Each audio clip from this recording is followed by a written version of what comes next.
Heavenly Father, today we put on the full armor to protect us against attack. We put on the belt of truth to protect against lies and deception. We put on the breastplate of righteousness to protect our hearts from the temptations.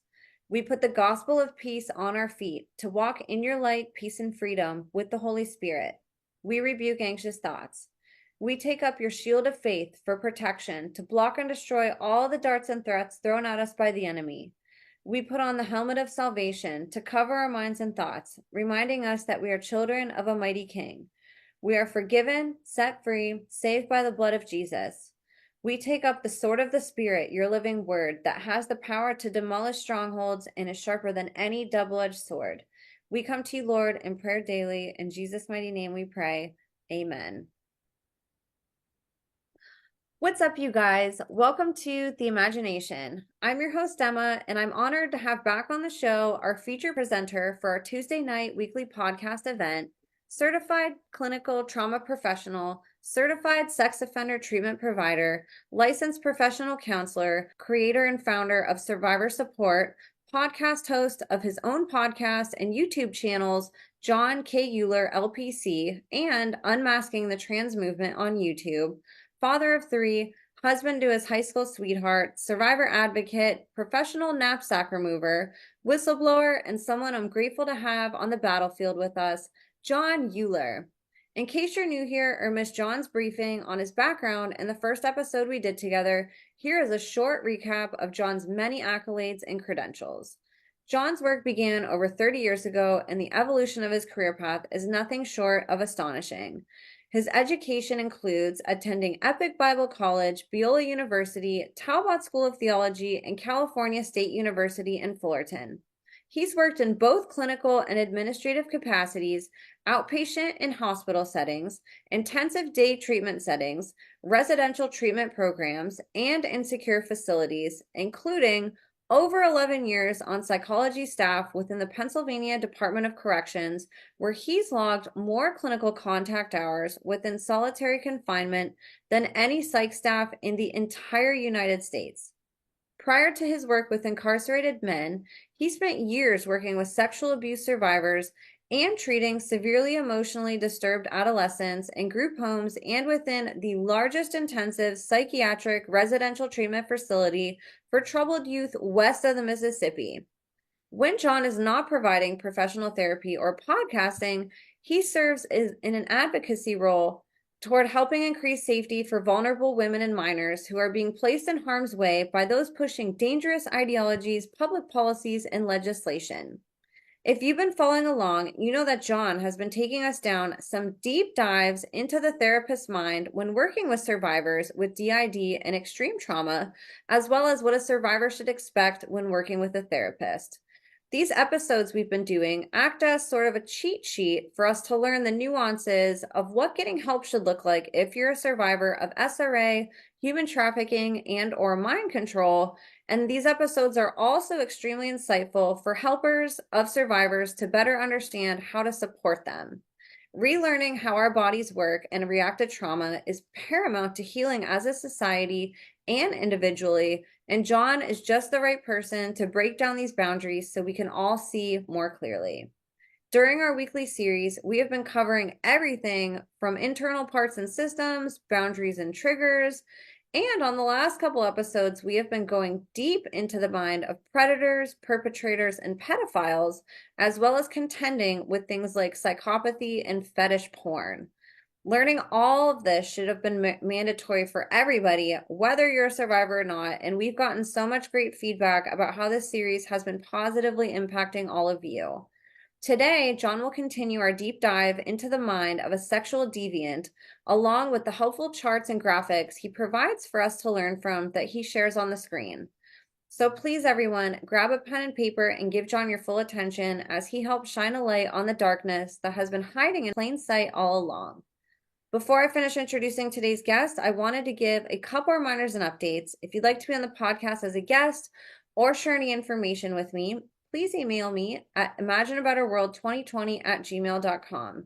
You can also use this email if you'd like to be a part of my new book series featuring written survivor testimonies And you can find the video with all the details on how to submit your testimony on any of my podcast channels.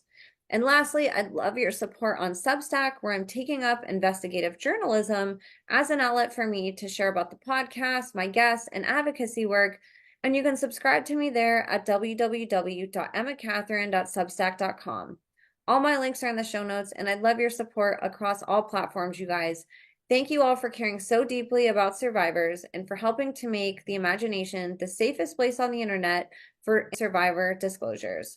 So you guys, without further ado, please help me in welcoming today's guest of honor, selfless man of God, voice for the voiceless, child abuse and survivor advocate, podcaster, Satan slayer, pedophile exposer, protector of the vulnerable, and therapeutic warrior, the one, the only, John Uhler. John, thank you so much for being here with me today. And it's good to be back with you. It's awesome to have you back. I know I say this every time, but I'm just amazed at the feedback that I get from viewers and the really awesome comments that I get from everybody from therapists to survivors. And I'm noticing recently, I was telling you before we started recording, I'm noticing people writing things about their past, whether it's a relationship or a friendship, a family member, toxicity in somebody's life that they might have been shouldering as their responsibility. I'm seeing people, how you say boulders and knapsacks. I'm seeing people take their knapsacks off because of this, the series that we're doing right now on predators and perpetrators. People are having those aha moments and they're like, oh, that wasn't my fault, what my ex did or what this person did. I'm going to give that knapsack back, and I think that's so neat that you're able to give that gift through this series. So I'm really, really excited to dive deeper into it. And thank you guys so much too for your comments. It's really awesome to see those. You guys might not think that it's, that big of a deal to leave a comment, but not only does it help with algorithms, it really helps us just see what parts of the interviews and episodes that you guys are loving, what's helping you guys, and we really, really appreciate it. It's fun getting to, interact with you guys in that way. And with that being said, one of the other things that we ask you guys to do in the comments is to write your questions that you have for John. We've been trying to start every episode with one or two questions from you, and we have some really awesome submissions. So John, if it's okay with you, I wanted to start with a question that I actually got emailed to me today that I thought was a really great question to ask. Okay, cool. So this question is it's sort of a little paragraph. So if you need me to repeat any of it, let me know. But the question that this person has for you is it necessary to go back and map out all of the parts to finish my healing? As I have moved through my healing/memory, I have intuitively and consciously moved my parts. And then in parentheses, they said, I never asked their name, but I know them. And then continuing, into a safe home in my heart. I haven't lost time or blacked out for over 20 years, and generally I can identify parts when I get triggered and work on them, but more memories are coming up, hopefully the final ones. Besides journaling, would he have any other recommendations for someone like me, or does it just take time? So the first question was, is it necessary to go back and map out all the parts to finish my healing?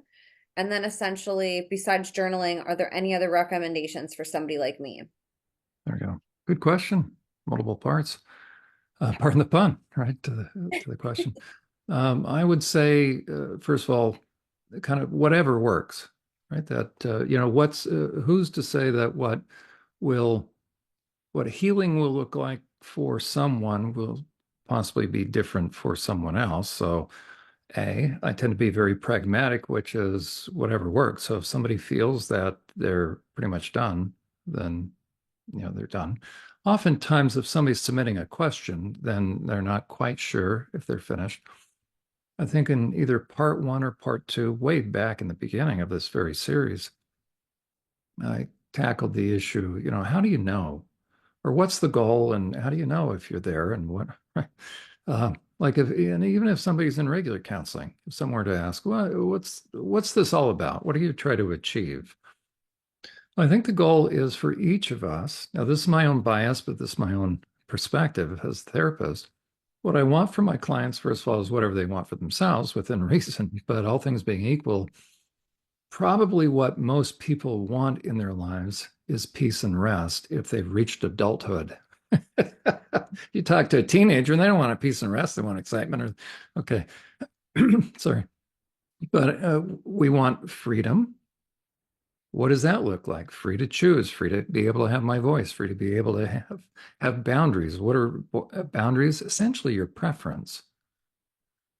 Be able to be empowered enough to have hopes and dreams and goals, and to be able to move through life and through the challenges of life, being able to separate out what is or isn't my stuff and what's life versus if I feel like I'm consigned to get just so close to my goals and it gets snatched away.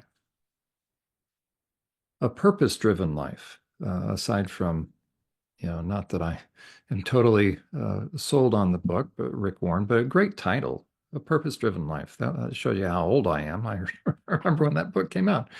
Um, to be able to have a sense of calling, to be able to have a sense of direction, to be able to have a sense of my uniqueness. Well, that really is going to presuppose that I'm okay on the inside, that I'm doing okay, that I'm able to manage life and manage its challenges, to be able to move from where I'm at, moving forward.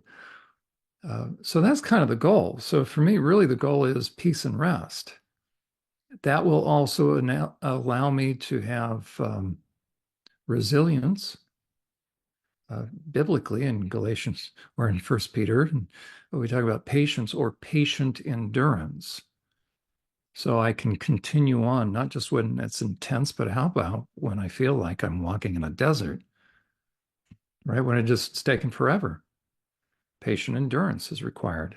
The Greek word for that, hupomene, means to remain under. Think about bench press, right? Your arms are shaking. It's like, I can't take this anymore. And we tell the Lord, I can't take it anymore. And before you know, we sort of see him go over to the weight stack or the rack and he's taking off more weight. He did a little fives, 2.5, but it's like, Lord, what are you doing?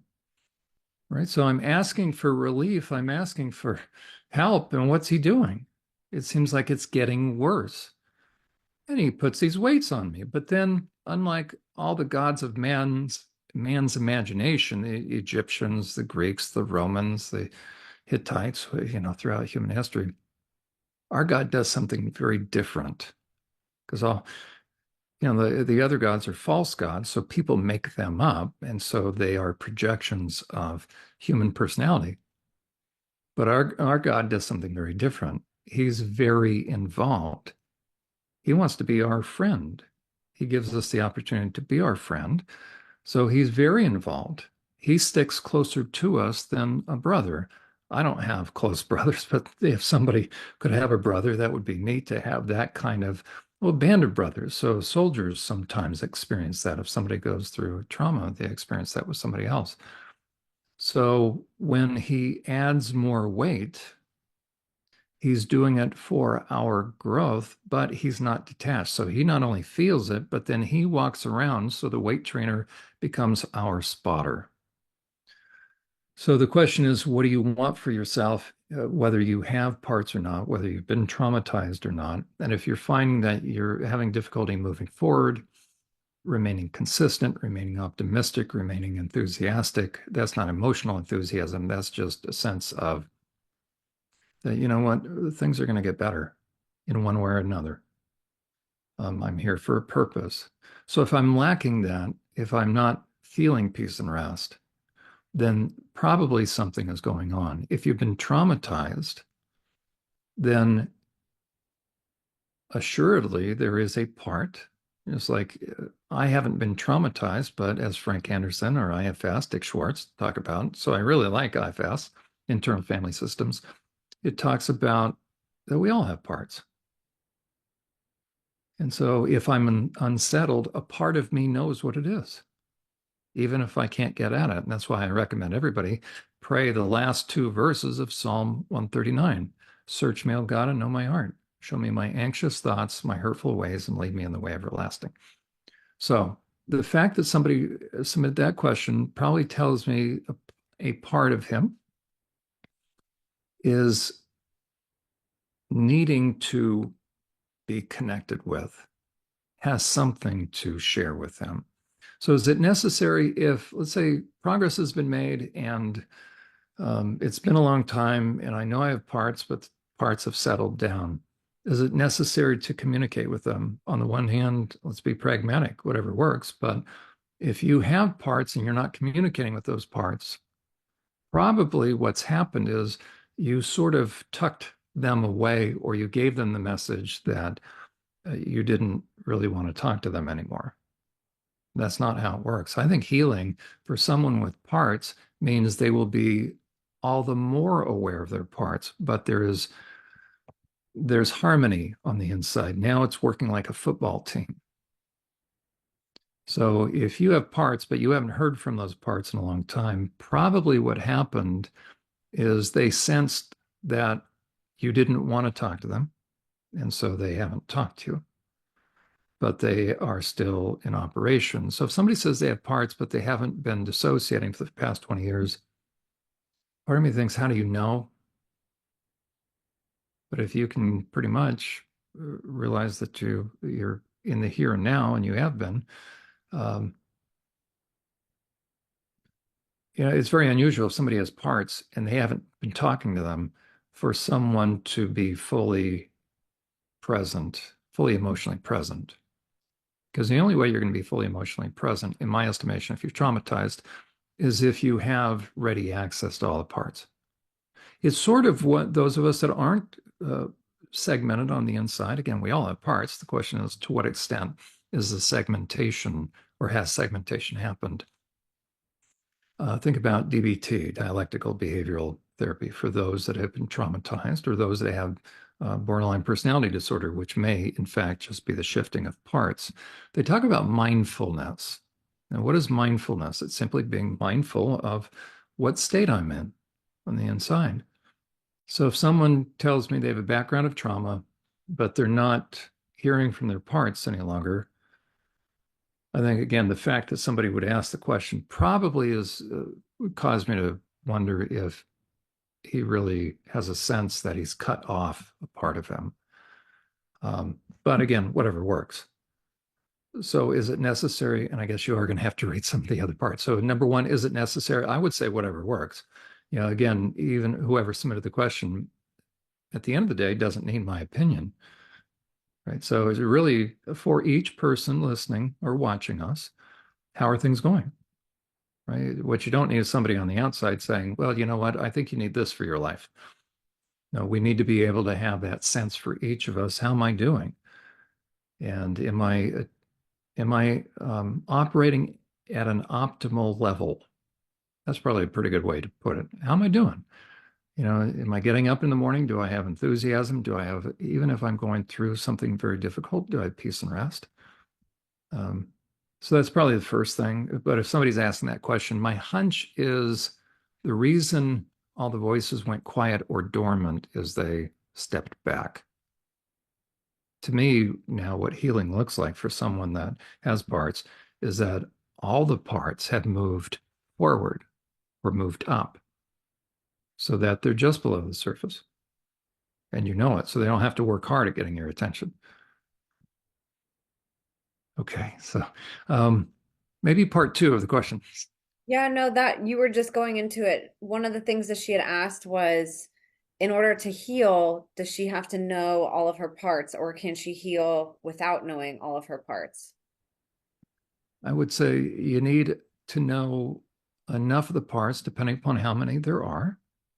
There's different numbers people will throw out there. I think a minimum typically is probably 6 to 9, maybe even up to 15, depending upon what happened in one's home. Um, Again, Mary in our chart, she had over 250 parts. I got to know quite a few of them as a therapist. The more you get to know them, the more you will have direct access to the gradations of how you're feeling. The important thing is, do they feel that you want to know? And are you open? Um, so I would say the more you can get to know them, the the more advantageous it will be because you will be more in touch with yourself at any given point in time. So I know it kind of feels like, well, if I don't know them, then I'm good with that. But if they're not good with that, I mean, they're willing to operate, but I guess I would reverse the question. Why would you not want to know? Because if somebody has parts, you have much more ready access and you have information at your fingertips than those of us that haven't been traumatized. It'll take us about 30 minutes, 45 minutes to become still and really start to try to tap in. But if you have parts, what do you get for having gone through living hell to where now you have parts? The benefit after you go through the healing process is you'll know what you feel in a split second. For me, it's going to take about 45 minutes. so, so think how much further, really more advanced that state of being is. Meaning being able to tap in immediately. That's pretty good. So, what's Okay. part three? Part three is, let me bring this up again real quick. Right after she mentioned she hasn't lost time or blacked out for 20 years and generally can identify parts when she gets triggered and work with them. She said, besides journaling, would you have any other recommendations for someone like me, or does it just take time? Um, Journaling is simply a means to an end. It's being able to get still and be able to connect. I think if somebody has parts, journaling is invaluable, and in a way, it's all you need because then you're able to see the shift in handwriting. You will come to recognize whose handwriting is whose, and therefore you'll begin to know, in a way, what range of emotions those parts have, what primary range of emotions. So if you're ticked, you're going to be hearing from certain parts. I think for each part of the goal is to expand their capacity to feel emotions they weren't all that comfortable with. That's where you will have the blending or the smooth transition. So for somebody that's not traumatized, you can move through those emotional states without losing track of time. For someone with parts, prior to the healing, there's going to be the dissociation. So you're shifting because the capacity or the tolerance for a part, they only can tolerate for the angry parts, they live with anger. For the happy parts or the scared parts, the moment they start to get angry, guess who takes over? So for the happy parts, they have to begin to become uncomfortable. And actually, they themselves, I'm becoming more convinced that they got to be able to experience a little bit of that. And then that lets, I'm going to make up a name. So let's say red is the angry one. Um, so red has everybody's anger. Red has no problem with anger. That's home for red. But guess what red has never really experienced? All right, fun, peace, laughter.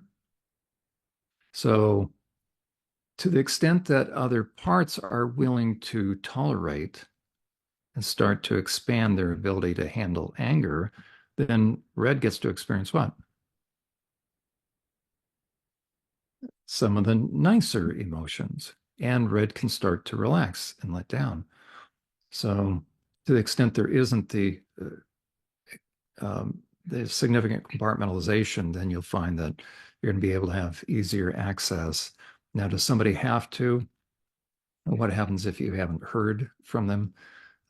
I would say that again, they want to communicate, and I lost the. I'm still circumlocution. Uh, Repeat the question. My apologies, everybody. My apologies. Oh, no, no worries. Maybe it's because I finish one of my weekly sex offender treatment groups after this, and this is vicarious trauma being worked out. So, You've had a long day and it's late where you're at. It's yeah, that's what, okay. almost 11 out there. So, I Yeah, mean, give or take. take that into account too. You've had a long day. And this is a multi-part question. Again, no pun intended. But this part was Oh, about journaling. Yeah, I think Yeah. journaling's the best thing. Okay. Yeah, yeah. I think that that's such a valuable thing that you talk about. I think people have heard that journaling is valuable, but understanding how valuable, especially when it comes to having a therapist or people around you to help, and then even just to get to know yourself. Like you said, there's different handwriting Mhm. and different speech patterns, different ways that, these parts talk and show up through writing. So I think it's so invaluable, like you said. And especially for people considering getting therapy, I can see so much how it's such a benefit to have that. So I And think that's great. allowing yourself to go into that flow state. That's probably the best way, that term. That's really what it is. I'm working with a number of folks, and this is a very typical, hopefully this will be helpful, kind of crossing the Rubicon, so to speak, using that old term. Yes, as they were invading Rome. I mean, the point of, in a good way, when the healing really is going to then pick up. It's one thing to be co-conscious, and let's say you're hearing your parts and you're doing the writing for them. Okay, that's good because you've come to accept and you're familiar with it. But it's a whole nother ball game. You're shifting gears to allow your hand, as it were, to be used by another part. And in a way, you'll start to shift into the unconscious level. Some people are absolutely unconscious, right? They're in that unconscious level, and the goal then is to become co-conscious. Some are co-conscious, but they've never allowed themselves because they've been so together, they've been so controlled for fear of what it would mean. And oftentimes, the response I'll get is for those that have actually been dictating, so they hear it, they hear parts, and they're writing down. So they're the scribe for the parts, and that's excellent. But when I asked them, what would it be like if you opened up your journal and you found some writing in there? It's different handwriting, and you don't remember writing it. And almost without exception, and it makes them normal, right? Is no, I don't know if I'm game for that, right? What does that mean about me? What does that meaning? And also, I'm losing control. So I would say for that person who says they haven't really heard from their parts in 20 years, my hunch is what happened. Something happened if they kind of do a timeline, if they go back, walk themselves back in time, something happened about 20 years ago where I'll kind of speak to the person that asked the question. I don't know her. What I'd say is, my hunch is something happened to you. Something happened and you decided to shut everything down. And it may have been significant enough to where you knew the parts were there, but you kind of told them you're going to take over. It's nice to have you guys there. I got it from here. And so they went dormant. You haven't heard from them, but you kind of put them in the submarine. You sealed the hatch, and they've been dutifully working.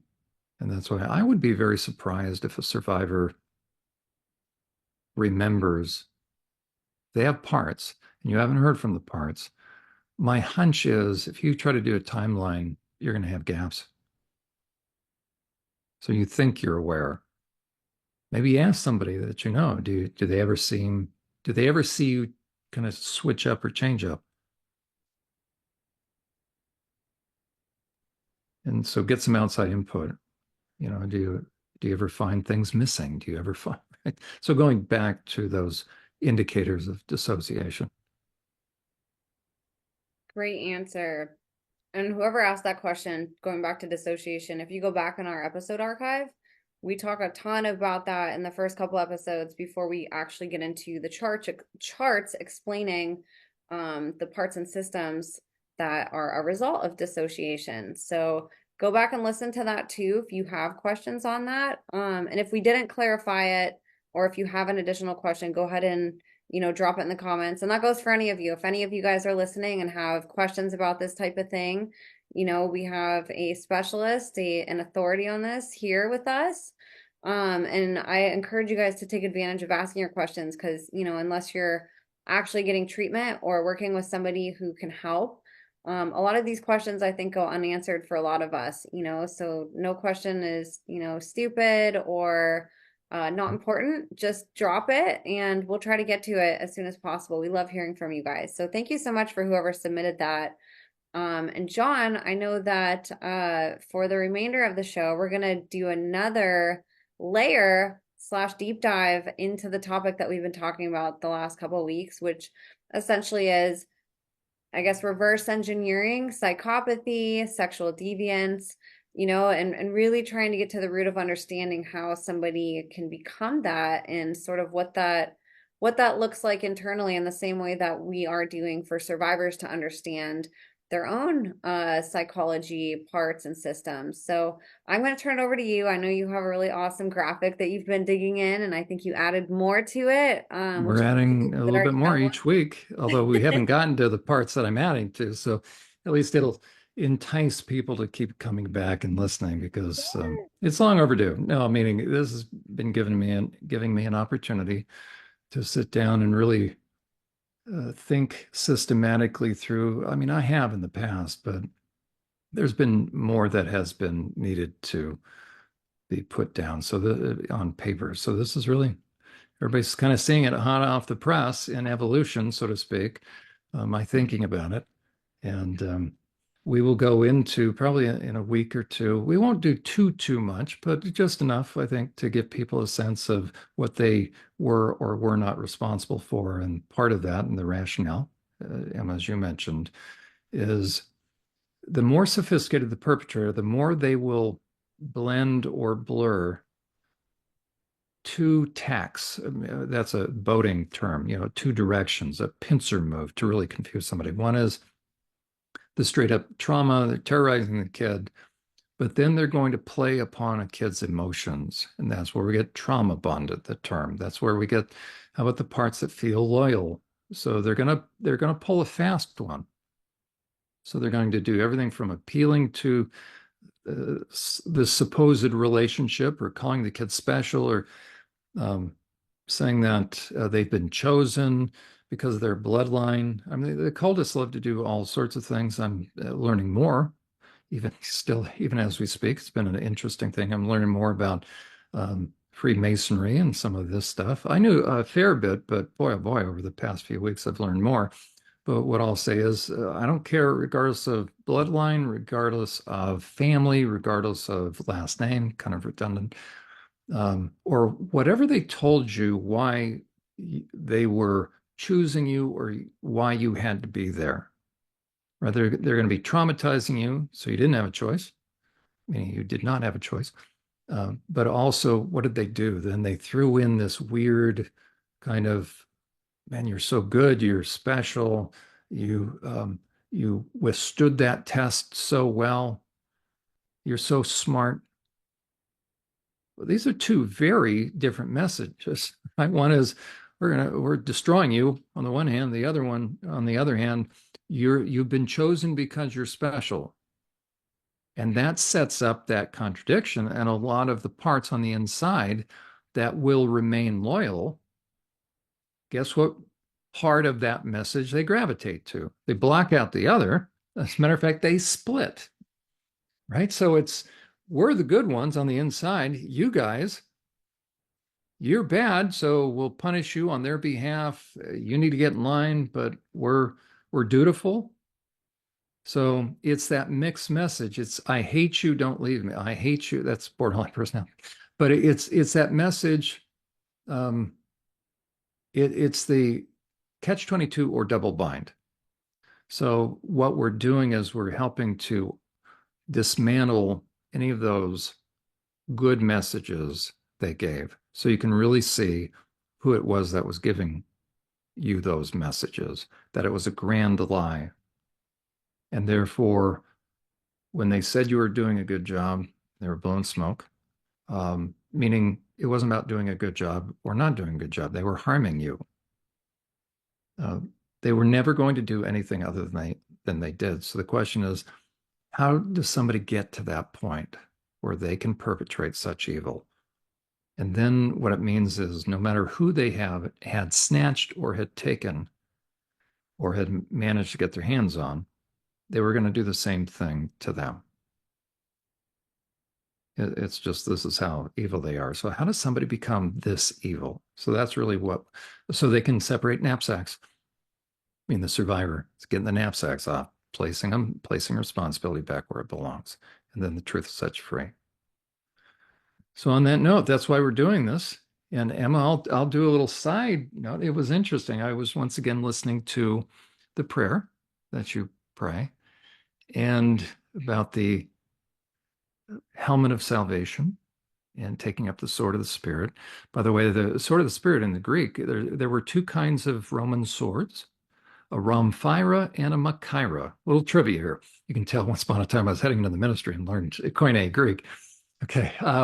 Rhomphyra was the big broadsword. When it says taking up the sword of the Spirit, it's machaira. It's a dagger. It's actually a scalpel.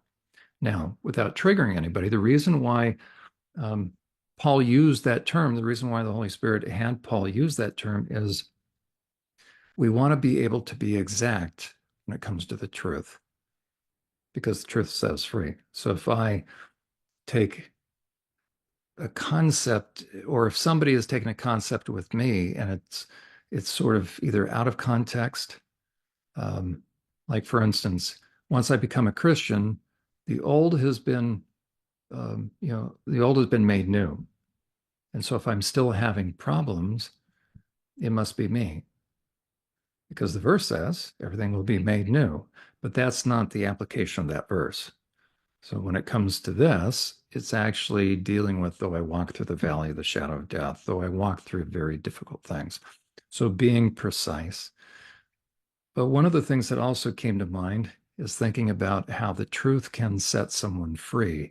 And I saw a picture and then I found one, and this is unrelated, but I really want to give people encouragement. So you haven't seen what I'm going to show people. Oh, you may have to host disabled. I think you may have to,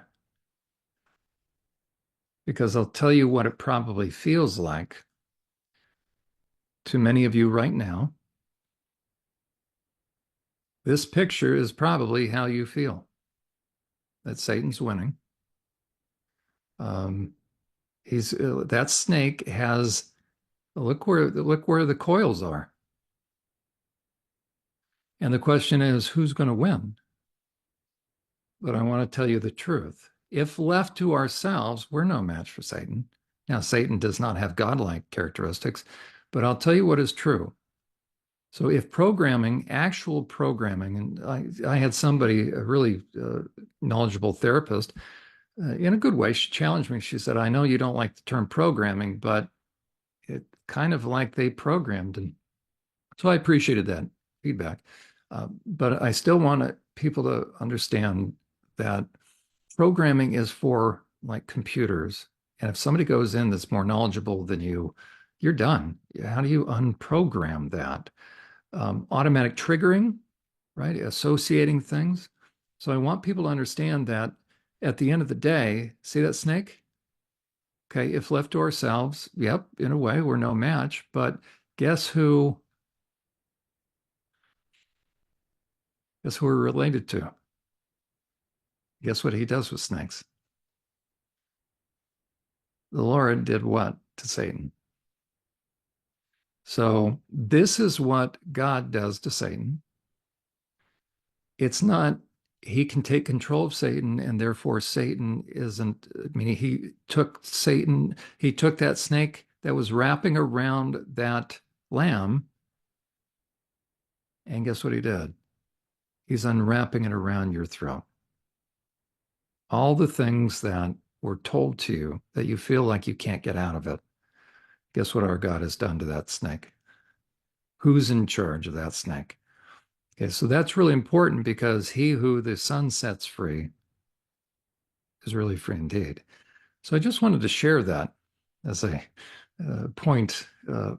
Hopefully that's encouraging. Now, that had nothing to do with what we're going to talk about, but everything to do with, hopefully that is encouraging. Now, let me see if, how do I get, oh, there we go. What I may have to do now, I'm going to share. Here we go. Emma, I any thoughts about that? That was sort of a random thought, but did the chart come up, by the way? Or is it back to Yes. the picture? Yep, the chart's up. It seems to be a little bit shifted that way.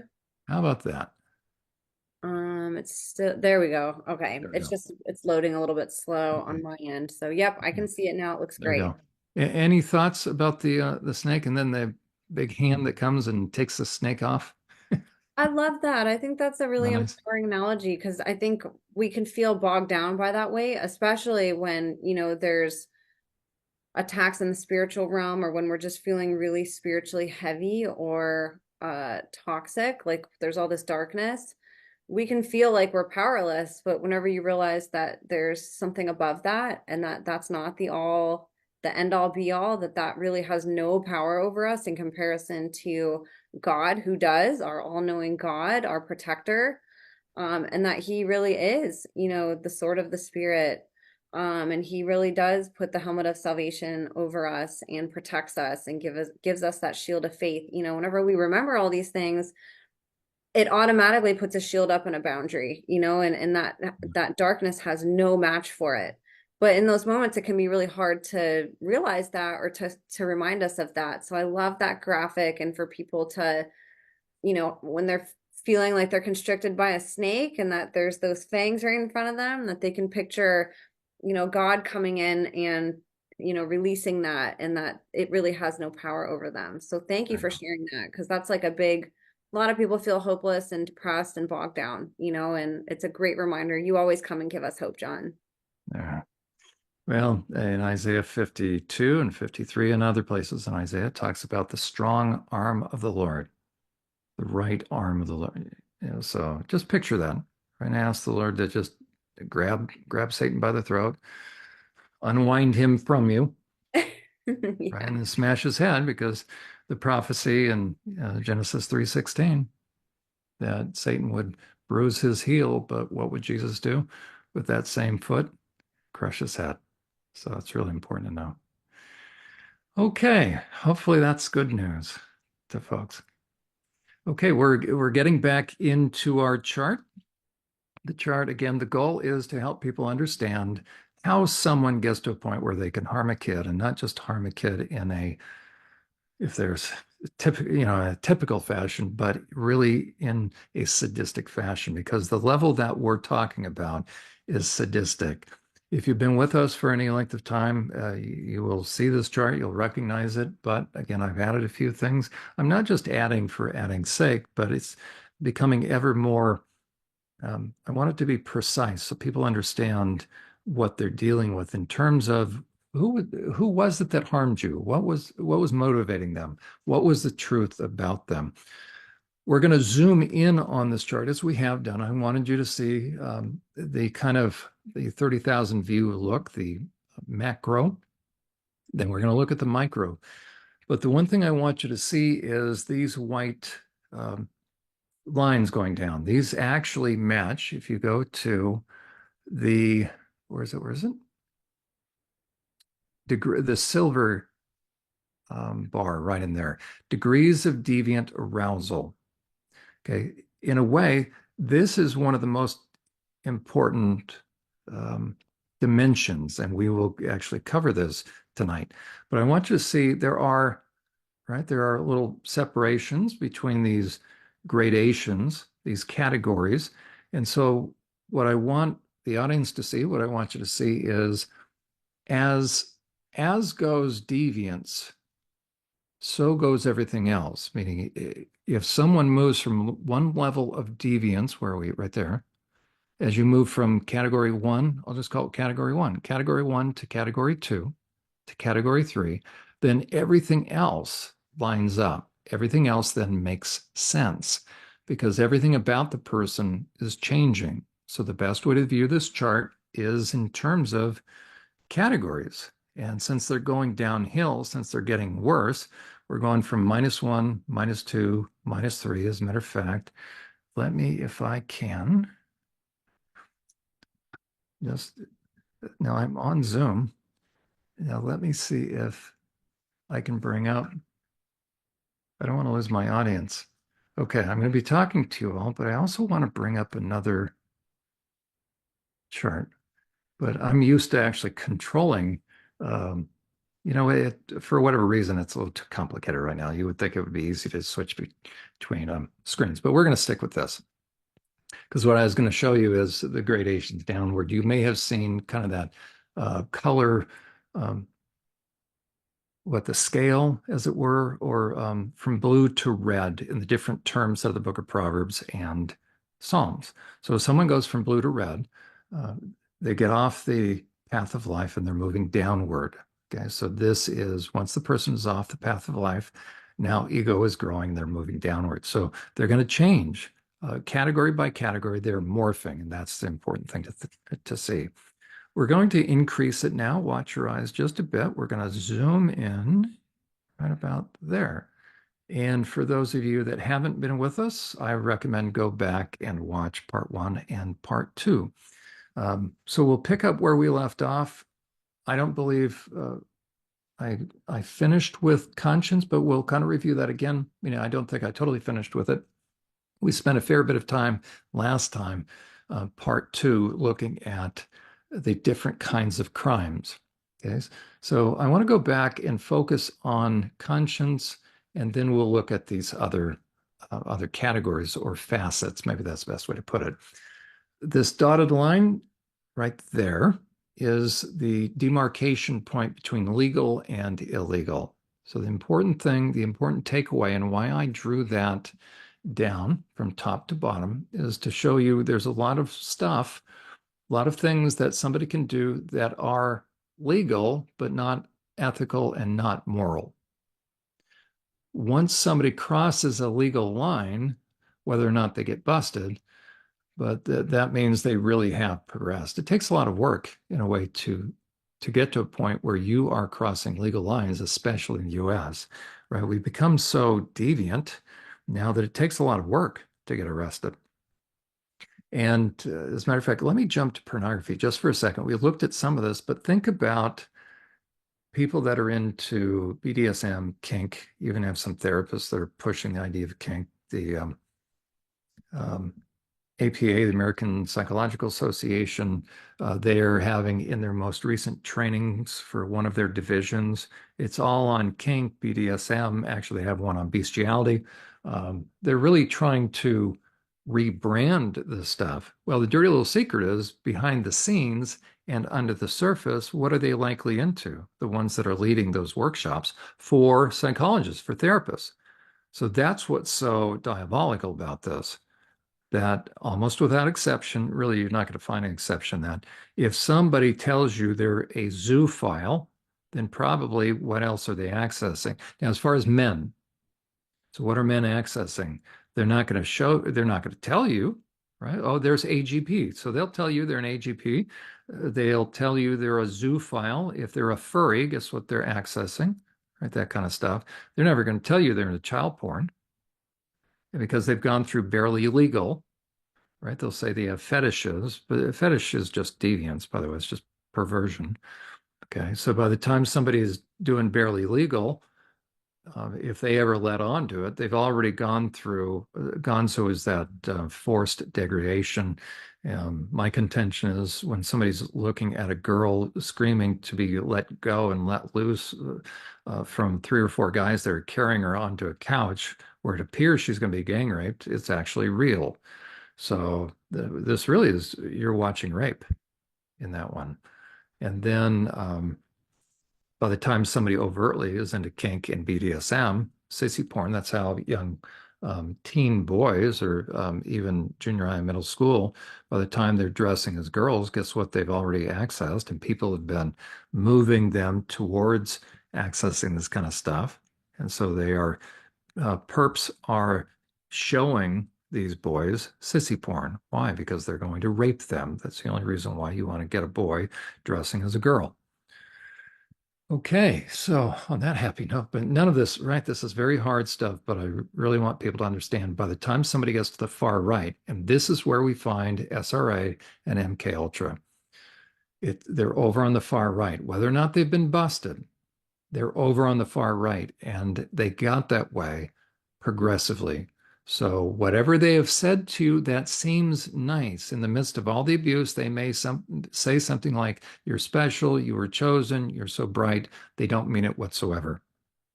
They're trying to cause you confusion, okay? Because a mild, and it's not mild, but think about somebody way over on the far left, okay? Somebody that's unethical will tell someone that they're special. Okay. And that's still right. They're not, because they're working that person, they're grooming them. But if you just give me an unethical person, they would never do this stuff. But these kind of people know how these different categories think and operate. Why? Because they once were there. So, in a way, those on the far right have an advantage because they know how everybody else thinks because they once did. Now, there's a debate. We will go into that in probably 2 episodes from now. As far as is psychopathy nature, nurture, genetics? Is it neuroanatomy, neurochemistry? I'll give you the easy answer, which is no, it is conscience. But we'll kind of go into that and what the science is showing. But I'll tell you, those of us that have worked with psychopaths, I can tell you what it just comes down to conscience. Okay. So we're going to go back up to the issue of conscience, right? So that again, you can see as goes conscience, and then we could draw those categories more and more. So we could put more categories in here. We could probably put a total of 10. So going back down to the gray bar here, degrees of deviant arousal, that's really the key. Deviance is the issue. And again, if you were with us, you will know, you'd be able to answer. If this was a class, you'd be able to say, what is the difference once you get into deviant arousal? What is that? And you would know that it's very different than lust. It's really the polar opposite in a way, right? This person, lust has to do with attraction. Deviance has to do with having a negative effect. And that's the beginning of psychopathy. That's somebody that is deviant, and it doesn't take, we're into what? -1, -2, -3, -4. Okay, because everything else is going to be sort of normal and on the straight and narrow. Okay, so once somebody is given over to lust or giving themselves over to lust, then everything else is going to follow, but they're getting into lust because they are violating their conscience. Okay, so the key to understand sexual predation, to understand sex offending, to understand sexual psychopathy, which is psychopathy layered with sex and sexuality, so sexual psychopath, is to understand that when somebody becomes deviant, for a guy, they can only get an erection to the extent that they know they're causing some sort of duress. That's very different than over here. Okay. And that makes all the difference in the world. So the more deviant somebody becomes, the less human they become, the more of a predator they become. And this is a progression of deviance. So the issue is always deviance. If you want to fast track or supercharge, if you want to put jet fuel in the process, you add pornography. That's why we're seeing more and more sex offenders. That's why I'm up to 5 sex offender treatment groups. I'm one of the largest providers in the state of South Carolina for sex offender treatment. And we're seeing younger and younger kids in junior high, they're perpetrating on their classmates. Where did that come from?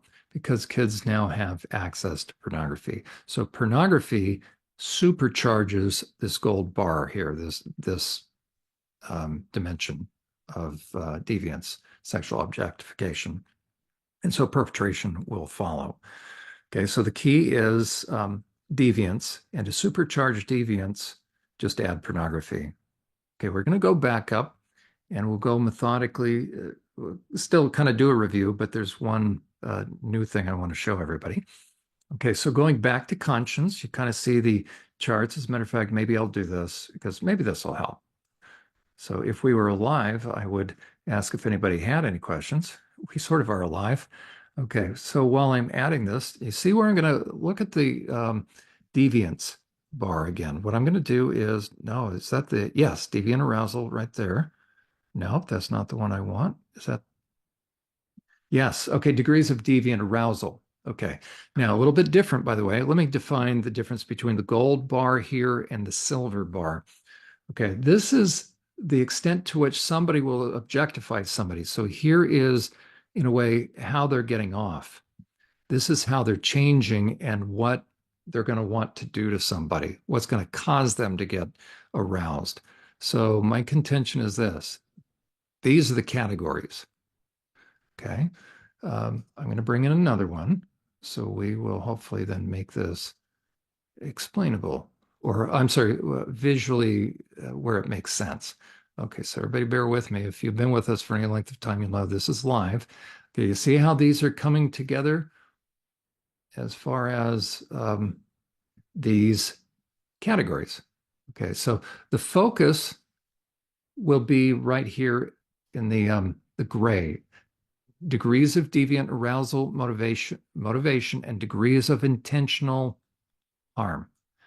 Okay, so that's a primary focus. When I do my assessments, my sex offender assessments, that's really where I'm going for the parole agent. When I was working in the institution, the Pennsylvania Department of Corrections, for the institutional parole agents, and then for the parole bar, I'm sorry, parole board, easy for me to say, right? I would want them to understand what they were motivated, what the perps, what the predators are motivated by.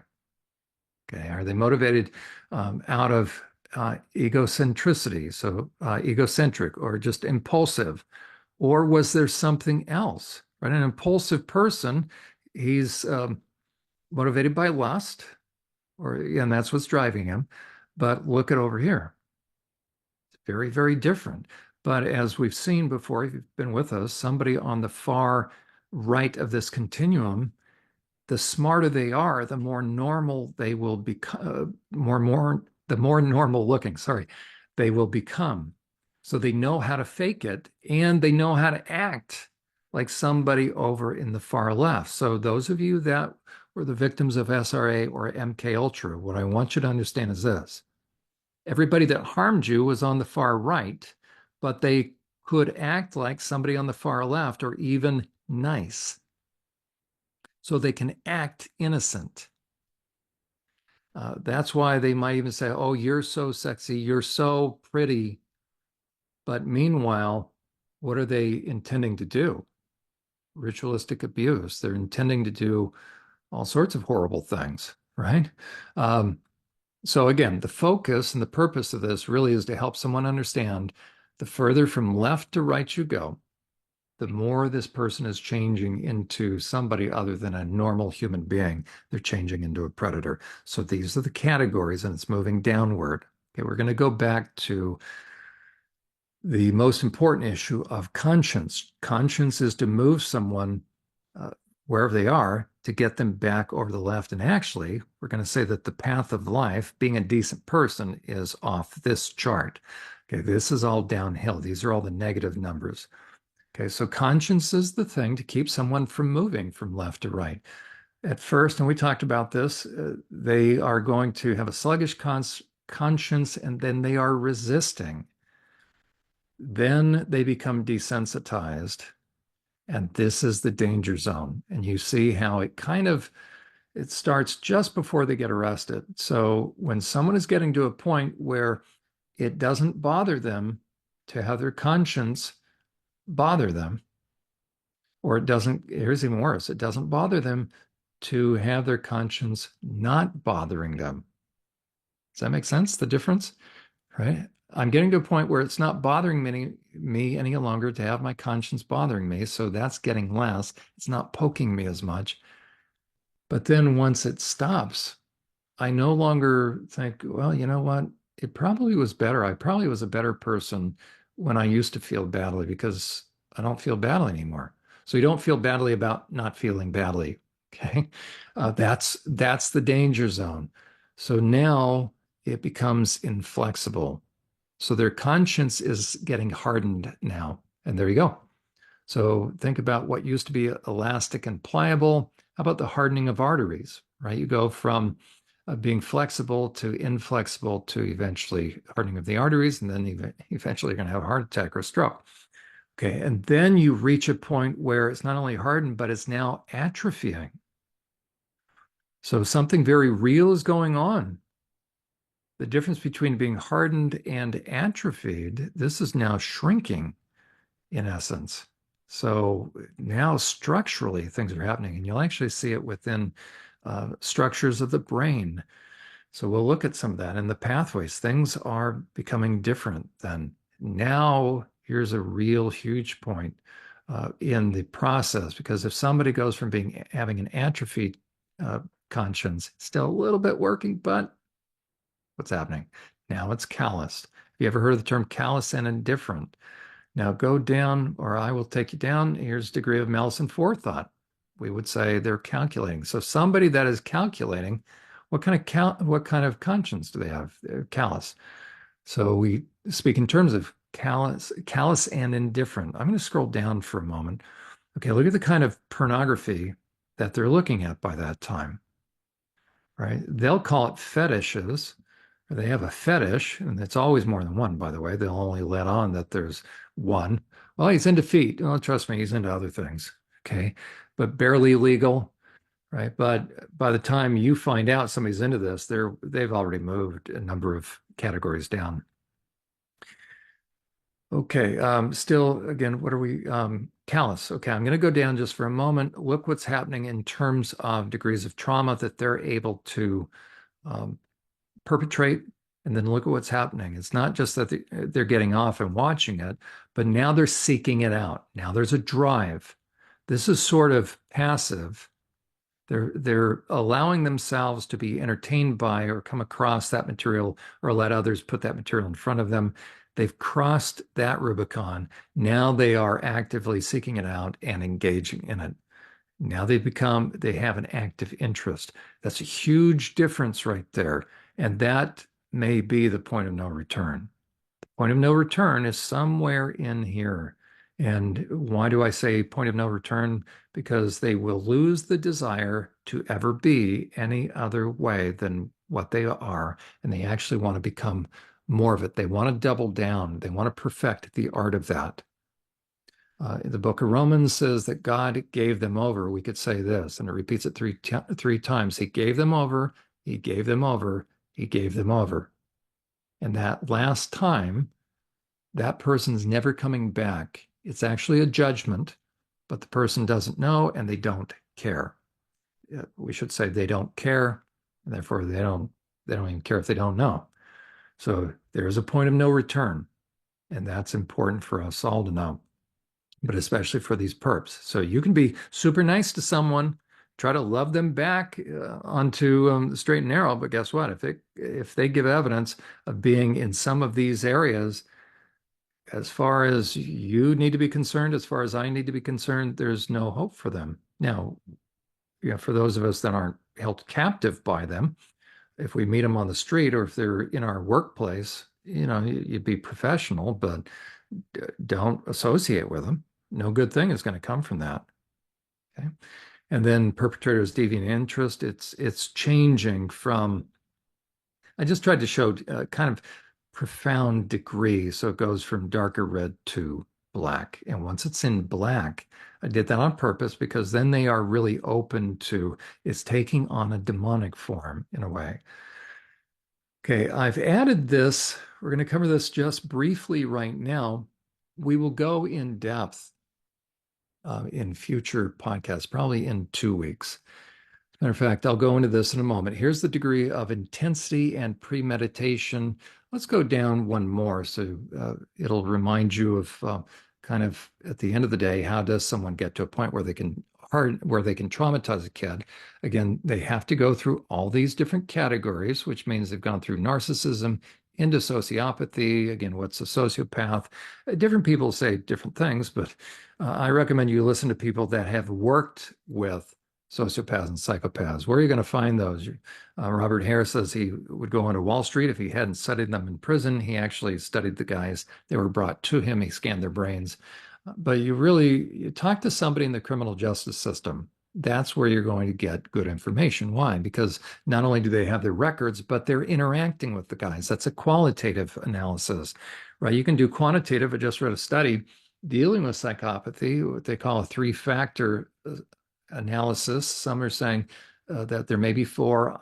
I'm actually going to show you there's five, and maybe I'll submit that for an article in the Association of Psychopathy or something. So I may be investigating that, but I think there's a fifth category, and it's actually what we're speaking to. It's speaking to those that perpetrate ritualistic abuse, those that do SRA or MK Ultra. So they're in a category all their own.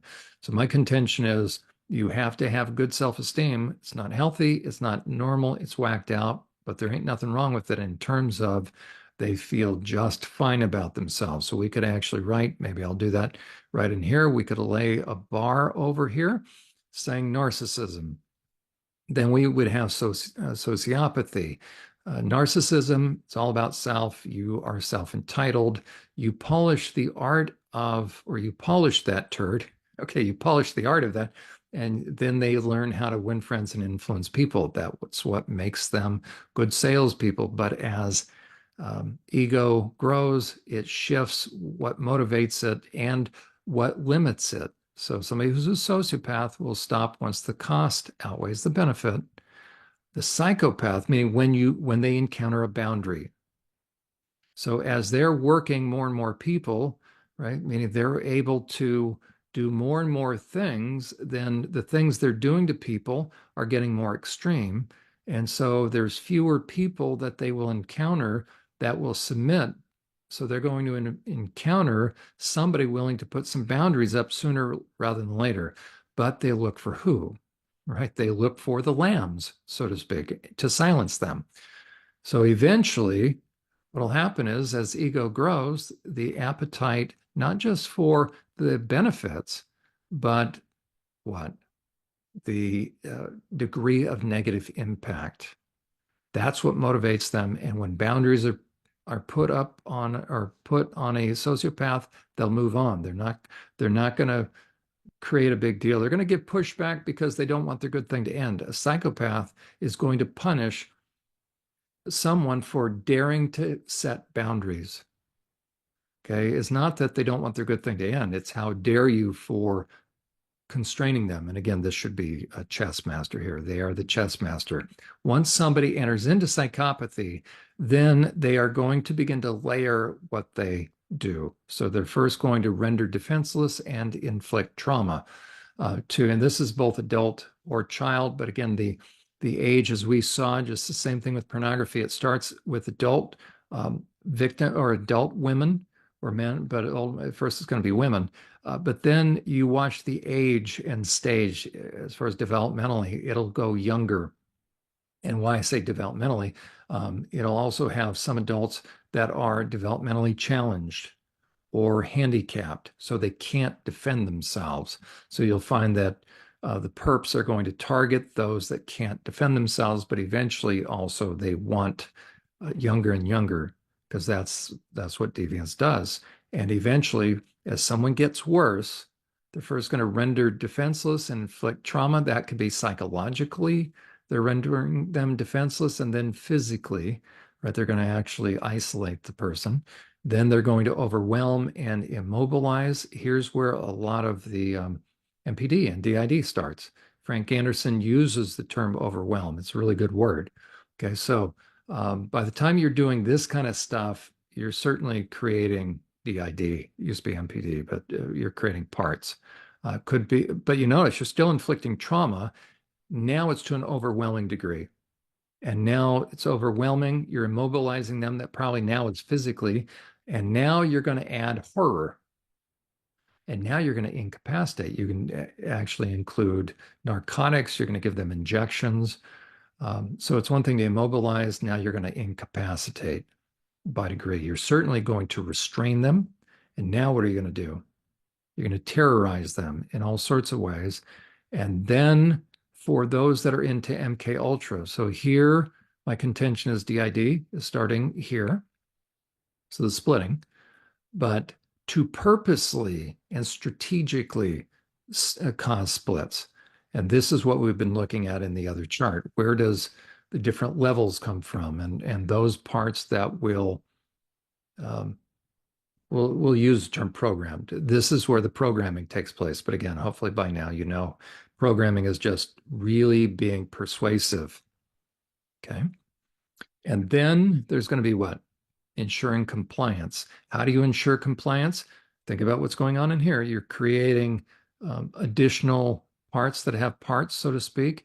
And so with those parts, you're going to ensure that there's compliance, that you have control over the parts if you're the perpetrator. Okay, and that's where you're going to begin to play parts against themselves. And then it's what? You're going to secure silence. You're either going to do that by killing the victim, but ideally, in a strange sort of way, well, we'll show which ones will kill versus which ones will keep them alive. If you kill them, they have to make sure the perpetrators, and look, this is in the last category, and it also includes what? Dark spiritual activities. So those that want to say there's no such thing as SRA because no human being would do that, they've never read through police files, have they? They've never worked in prisons. Okay, so yes, very dark things. Again, does anybody get arrested for SRA? No. In Utah now, they've passed a law. I wonder if any other states, right? Ritualistic abuse. So that's now become a thing. I already had mentioned that the term ritualistic abuse was a category of abuse having to do with consistent and repetitive abuse, but now ritualistic abuse is a new legal category, and that has to do with the kind of objects and activities they're forcing the child to engage in or they're using on the child. A lot of occult types of things. Okay, of course, that is going to be included here. Well, who's going to use crosses to penetrate a child? Don't tell me that's not dark. You can use other objects, right? So in here, they're going to use objects. Now they're going to choose their objects to be of a religious nature. Well, why are they doing that? Because they have harmonized with darkness. You know, an object will be enough to traumatize and terrorize and split the mind. So why are you going to use religious symbolism? Because you're actually after this, right? You're terrorizing, you're traumatizing, and then you want to ensure compliance. So you confuse the child, you make them see demons, or you have the perpetrators that are dressing up because the child can't discern. It's dark. They're already been given narcotics, or they've been spun around, or strobe lights, or it's dark. A kid cannot discern at times because the kid's being traumatized. So all it takes is a perp putting on a demonic or a mask. We've seen what some of those masks look like. So, and then a child is raped by a man with a mask on. Well, what's a child think he or she was raped by? Now, you can also have a perp that is into demonic stuff that becomes demon possessed and now rapes a child, and the demon is talking through that person, the perp, and talking to that child. But the question is, when the demon says we're coming inside you and you're going to have Satan's seed inside you, this is important for people to know, especially those that have experienced that. Okay, Jesus said, "A spirit." Remember when he rose? Sorry, track with me. I know I'm adding something different just for a second. This will be important. Remember after the resurrection, remember Thomas, doubting Thomas. Why was he doubting? Because he was an accountant in a way, right? He had that mindset that if I can't see it, I'm not going to believe it because he saw Jesus die. And then Jesus does what? He appears and he looks at Thomas and he says, Thomas, here's my hand, here's my side, put your hand in it. Thomas, of course, doesn't need to. But what did Jesus say? When he appears, everybody freaks out and he says, give me a piece of fish. Or the first time, I'm sorry, the first time Jesus, second time, Thomas had to sit on it and wait until Jesus appeared to him. I'm sorry. So the first time that Jesus appeared to the disciples, they were all freaked out. So Jesus says, it's me. Here, give me a piece of fish. But what did he say? He said, a spirit doesn't have what? This is important because if you want to be set free, only the truth is going to set you free. A spirit doesn't have flesh and bones. Okay. Why is that important? Let me ask you this. To give birth to someone, To impregnate someone, it takes what? A sperm. That's part of flesh and bones. A spirit doesn't have flesh and bones. So a spirit cannot impregnate somebody. That's really important to know. Now, it doesn't mean that the guy that's demon possessed wasn't raping the child and didn't get the child pregnant. But the question is this: is Rosemary's Baby possible? No. I know, just let that sink in. I'm quoting the Lord. I'm going to go with that. Okay. Just let, for those of you that just set off a bunch of fireworks, you know what? Just let it percolate and marinate, so to speak, meaning let it do its work. Because the good news is this, then, regardless of how you feel, the good news is you didn't give birth to a demon and you didn't become one with a demon. They tricked you. You were raped and you feel everything, what they were telling you, because it's horrible, but were you impregnated and did you carry a demon? You did not. Did you become one with a demon? Jesus said flesh, that spirit doesn't have flesh and bones. Okay. So some of you probably never thought about that. I want you to really think about it so that you can be set free. Because once you know that, okay, you were raped, but that didn't change you, it didn't change your DNA, it didn't change anything. Okay. Now, because I'm going to go with scripture rather than what perps have said. Okay. Now, why do they do what they do? They want to ensure compliance. Why? Ultimately, they don't want to go to prison. And I'm going to show you the kind of people that want to ensure compliance anyways, that they get a high off of it. And then secure silence. This is so that they don't go to prison. And either by murdering the kid or making sure that on the inside, see the splitting of the mind, that everybody stays in line. Okay, so the battle on the inside that an SRA or MK Ultra survivor experiences is because of this. Well, actually all of this, but especially in here, it got so bad, it got so overwhelming. We'll go over here. You were rendered defenseless. You were being traumatized. It was overwhelming. You were immobilized. You were horrified. You were incapacitated, and you were terrified so much so that splitting took place. And now they knew what they were doing, and they can see some of the splitting based upon your facial expression. And now they know that you can't, because you're living through it, that you can't discern that it's all within one body. And therefore, they're going to talk to the different parts, these perpetrators are, to ensure compliance on the inside and what? And a lot of survivors, once they start to get some of their memories back, they're going to go through a time where they were sort of keeping it together. Maybe they hit their 40s, and all of a sudden, what starts to happen, right? All the symptoms and they start to feel like they're losing their mind because they're losing their memories. Well, guess what's happening? The parts are now sensing the whole structure is coming unraveled, so they're snatching memories away. Okay, so you don't have Alzheimer's. It's just all this stuff has been triggered. Okay, so especially here. So they're grabbing memories, they're taking them away. Okay, I'm going to go back up to the top, and then we'll come back to this one, degrees of intensity and premeditation.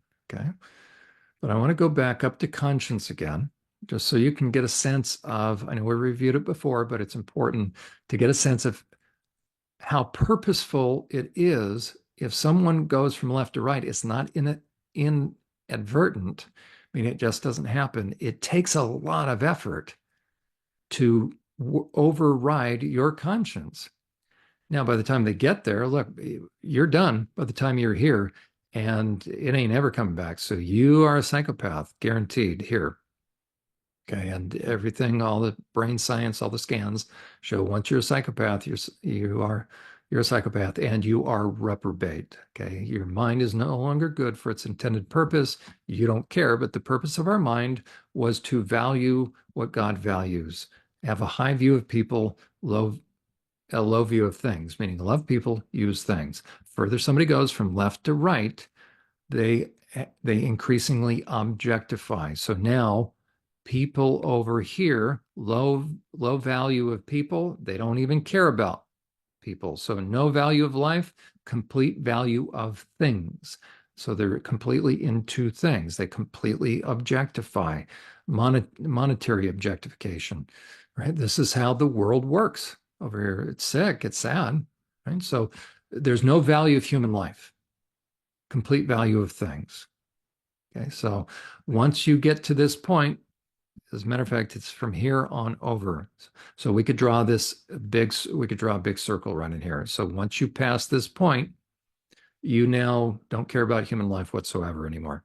And now all you want is to become better and better at working people as a means to an end. That's why they fancy themselves, especially the further they go, they become more skilled at becoming the shot caller, the OG, the chess master.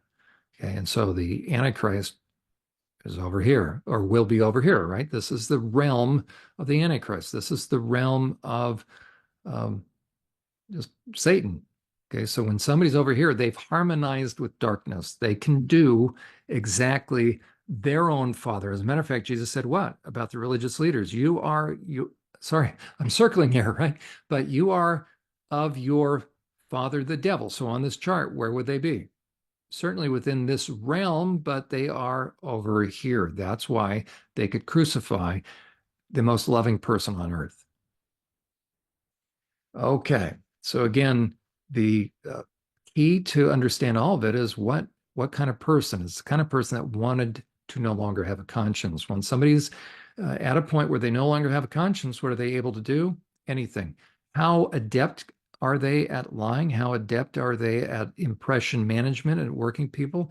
How adept are they at tricking? The further right they go, they're either going to become more erratic or more sophisticated, and they'll either look more freakish, or meaning they'll stand out, or they're going to look much more normal and sophisticated. That's why parts of you are so confused, okay, because they looked so normal. Where do we find them? We find them running the world, right? We find them in upper echelons. We find them, what's the Antichrist going to look like? He's going to look very normal. Right? That's why people are going to, Israel's going to make a deal with him. People are going to follow him. So the finesse, I'll give you two politicians. He'll really have the characteristics as far as finesse of Bill Clinton and Barack Obama. Okay, that's the kind of finesse they will have. Okay, we already looked at what kind of people can perpetrate these kind of crimes, whether they get busted for them or not. And by the time they get busted, they're already doing this kind of stuff. And that's what we mentioned, is not that people over here aren't perpetrating crimes. It means by the time they're busted,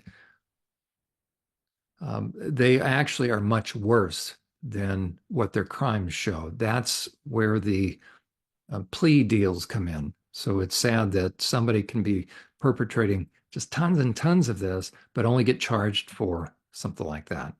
So they're going to be charged inevitably for less than what they were doing. But as we talked about last time, we ended it, that we showed in one moment of perpetration, as far as SRA or MK Ultra, you have all of those, in essence, you have all those crimes in one night. And if you then add up all that time, the years, this can be 15 to, this could be 10 to 20 right here. Then they may plate it down, but just one incident. So if all of this happened in one night, that's somebody's going to spend their life in prison. Okay, that's how, but it just didn't happen in one night, did it? Okay, we're going to go to malice and forethought now, degrees, and we'll go for a little bit longer. Okay, again, thinking about the categories, right? And it really has to do with deviance, right? Down, where's our categories, right? Oh, right there. Okay, so this is the thing to keep your eye on, so to speak. Okay, so somebody is moving from impulsive and egocentric to now, again, this person isn't necessarily going to cross boundaries. They'll be opportunistic. They'll take her to bed if she's willing to, but they're not going to force her onto the bed. But by the time he's getting worse, Now he's feeling more emboldened and empowered. And he's gone from this kind of porn, the soft core gateway, into now he's consuming more kind of porn that is scenario driven, so role playing. We have sex chats. And so now it's beginning to charge him as right. This is mild mannered stuff. I'm not minimizing any of this. This is bad. Okay, but now he's going to begin to actively work things to where he can cross boundaries where she's not willing to. This is if she's willing, I'll just do male, female. If she's willing, he will. Okay. But this is when she starts resisting, he still will. And that's why, look at that dotted line, that's the legal illegal. So this is where by the time he's into boundary crossing, there's still some boundary crossing right here where it's not necessarily illegal, where, for instance, on a date, he is putting pressure on her. There's just this expectation right here. And she finally says, oh, you know what? Okay. Versus he date rapes her. Okay. You see it crossed a line right there, a legal line. The next, as a matter of fact, we'll stick with this. Sorry about that. We'll just stick with this. I'll go across and then we'll go back up to degrees of malice and forethought. So after boundary crossing, then it's going to be very much he's a man with a mission and he's going to apply pressure. You can always go back, reference the kind of porn he is looking at, because after he's finished with his date, quote unquote, where he's coerced somebody, he's going back that night or the next night, and he's consuming on a constant, he has a constant diet of what going on online. What's he accessing on his computer or on his phone all the time? So he's saturating his mind in this, and then he's carrying it out. So after coercion, so this is, this is opportunity. This is, he's putting a little pressure. Now he's really putting the full court press and he's doing emotional manipulation, right? Not just sad puppy. This is probably sad puppy in here, but how about, right? You owe me. I bought you dinner. And now he's just going to take it. We can tell that we're certainly illegal here. Okay, so all of these categories are going to get a guy busted. But by the time he's busted, how much time will he do? Well, it depends upon what he did. If it, power and control, could he rape? Absolutely. So we have rape of an adult. Now, I didn't necessarily up here in the green as far as years. This is the only category that doesn't necessarily match, but what's guaranteed is this. If somebody's doing 4 to 8 for whatever it is, some of these, they're in this category. Okay. So rare is it that you're going to find somebody that's in this category that is only going to do county time because of the nature of what they're going to do to another person. Okay. Domination. When you go from power to control to domination, now you are physically harming as well. I'm not saying there isn't harm, but this now you're going to be beating the person. You're going to be doing stuff. So that's what gets them extra time.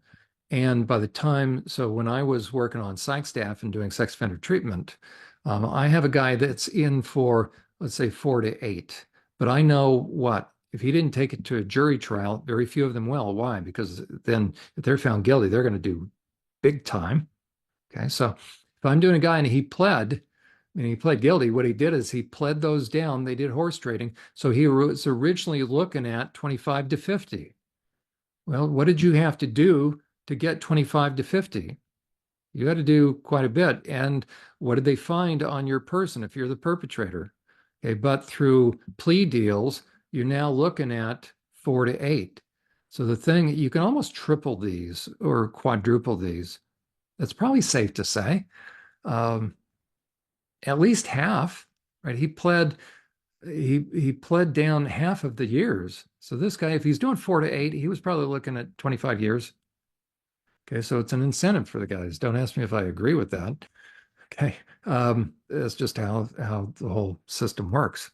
Okay, so domination is even more than power and control. That now I'm just absolutely you're struggling and I ain't. It doesn't matter. I'm just flat out dominating you. So this is just real aggression. This is assault, this kind of stuff, whatever's going to have to, this can include kidnapping because you're not going to let her leave. Right? This she wants to leave, but you're dissuading her. This is you're guilting her.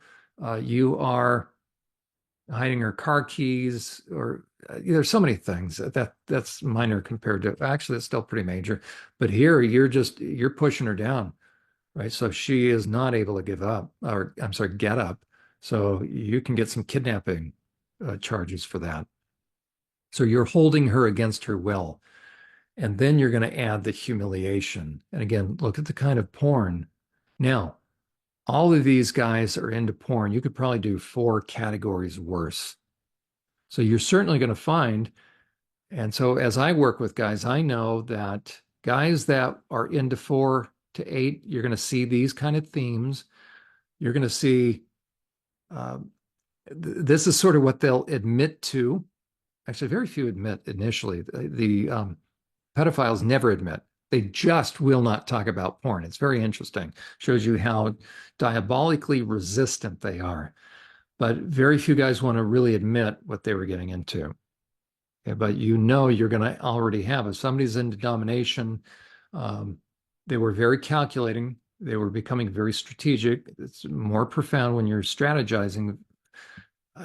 Just qualitatively different. Calculating, you're weighing pros and cons, but you're becoming a master. You're becoming excellent. Here, you're strategizing. I mean, yeah, you're sort of strategizing, but now you are all strategy. There's a big difference and an important difference because go down to deviant. Yep.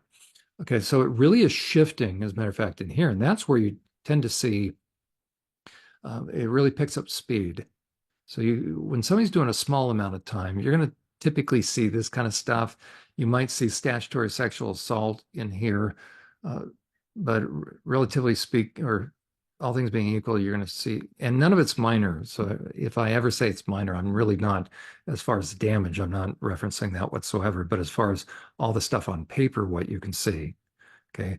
But then there'll tend to be these little gaps in here, but then you'll see these clusters that tend to almost, you can see somebody shifting in 1 degree. It's like first gear, second gear, third gear, fourth gear, and then overdrive.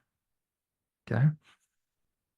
So big, and you can even see here blemish versus tarnish. Blemish, you're still keeping its shape, so to speak. You still value the shape here. Now you want to damage it. And that's where you see barely legal versus deviant abuse. So the danger zone as far as true psychopathy, it's, oh, look, I moved our category, sorry. Right, everything's turning dark now, really, all of it's serious. But this is where I would say this is the psychopathy zone where somebody is becoming twisted. Okay, we'll still stick with, we're going to stick with, sorry, we'll go to, we'll still stick with the gray here, degrees of deviant arousal. Okay, so humiliation, they want to tarnish the person's sense of self. So this is different than BDSM because even though the person will describe kink, and they're meaning whatever they're going to admit to here, they're into 4 times worse. Okay, so by the time somebody is is into domination, you know they're already into kink, but they go from domination to there's difference, right? This is 50 Shades of Gray. This is I'm gonna defecate on the person. I'm gonna humiliate them. What does that have to do with anything to do with sex and sexuality? Absolutely none of this, actually, right? But now you're just pouring stuff on people. You're just making them eat out of dog dish and worse, right? So this is such a dangerous transition here because now you're going after what if you're a perpetrator, it's not just you're checking it out. Now you're very active. This is what you're seeking out. And if you seek that out enough, now this is the predator from here on out. And so they're after humiliating and then what? Degrading. So this is, and certainly, and it can start in here, but I mentioned defecation, bestiality. And again, there's there's a transition. So you'll start to see the person certainly and the kind of pornography, but whatever they're looking at eventually, so they're going to look at it first, and about a degree and a half or two categories away, then they'll start acting it out. So nobody does anything the first time they see something. So if you see a guy walking around as an AGP, right, autogonophile, a guy with a blue dress, a guy cross-dressing women's underwear, how about Sam Brinton, the former undersecretary of energy, right, that worked for the Trevor Project. Okay. We saw him here, but what was he probably into? Well, we know he was into child porn because he was defending Rent Boy magazine. Okay. And what do? Right? They rent boys are the term for young male prostitutes. And what happens to young male prostitutes? They are subjugated, they are defiled, and some we never hear from them again. Okay, so defecation, bestiality, that can start here, but you can tell, wait a second, why is somebody getting into bestiality? What does that have to do with sex and sexuality? It has nothing to do. Now it's just vile, and you're harmonizing with darkness by this time. And isn't it interesting in the Old Testament, and God is still the same, anybody that got into bestiality because they wanted to, what should happen to them? Capital punishment. It's very much defiling. How about if you're a scientist and you want to mix for gain of function animal and human parts? What are you? Yep. You can say, well, that's different than sex. No, you're already doing what? You are normalizing, you're crossing barriers. So you have a deep deviant appetite. So Anthony Fauci, right? Where would we put him? What has he done behind the scenes? Don't know. Could he have participated in MK Ultra stuff where he raped kids? Don't. But in terms of psychopathy, we know he's where. All I need to know is somebody is now using animals in ways they weren't intended, or aspects of animals, right? It's one thing to enjoy testing animals, but when you start to combine DNA, human and animals, you are in this category. And we're going to go back up, watch your eyes, and you are where? Where's your conscience? You're fossilized. So Anthony Fauci, if he's listening, Anthony, come on my program, or come on to Emma's program, right? You and I can have a talk, and I'll just help you talk, and I'll be pointing to the different categories as you're talking to us. Okay, I'm certified in the hair psychopathy checklist. I'll do a little analysis of you. Okay, but Anthony Fauci, if you're listening, you are in this category. You have a deviant appetite. You certainly a deviant interest, but now something's driving you. That's why you salivate over what? Doing this kind of experimentation. So anybody that is into gain of function, any scientist, is a true psychopath. We're going to go up, and they look fine in their laboratory coats, but behind the scenes, what are they into? Of course they are. Behind the scene, you cannot tell me that they don't have a social life. I'm going to use that term loosely. We don't see what they're doing behind closed doors. They're doing all this stuff because anybody that reaches here is then moving, because the snowball-like effect of ego, there's inertia. It's taking someone down here. So if we see someone into gain of function research behind the scenes, what are they doing? They're probably over here. They have no problem with that. Plus, where are they getting their subjects? Thank you very much. Okay, so how about Epstein? Think about what Epstein was into. We would say that Epstein was into what? There you go. Subjugation. When you hold somebody hostage, oh, I'm sorry, no, you bring them to an island so they can't get off. They are a slave. So you have subjected them. What are you? You are sadistic. Look at all the stuff, violent raping. SC, what interests you? And we already know then that they access bestiality. What kind of person are they? Now, again, this is just, they're into worse stuff, but at the very least, anybody that's going to take a child or a young person or a teen, or the younger they are, the worse they are. So on Epstein Island, those that went to that island more than once, because I can see one or two, I can see a situation where although I'm just kind of going with this. If I saw somebody's name on the Lolita Express, if I saw their name on it just one time, I'm not going to conclude that that person is down here because maybe they didn't do their homework and they land on that island with him and they look around, they start seeing what's going on and they never go back. Okay, so I don't know how many people just went once.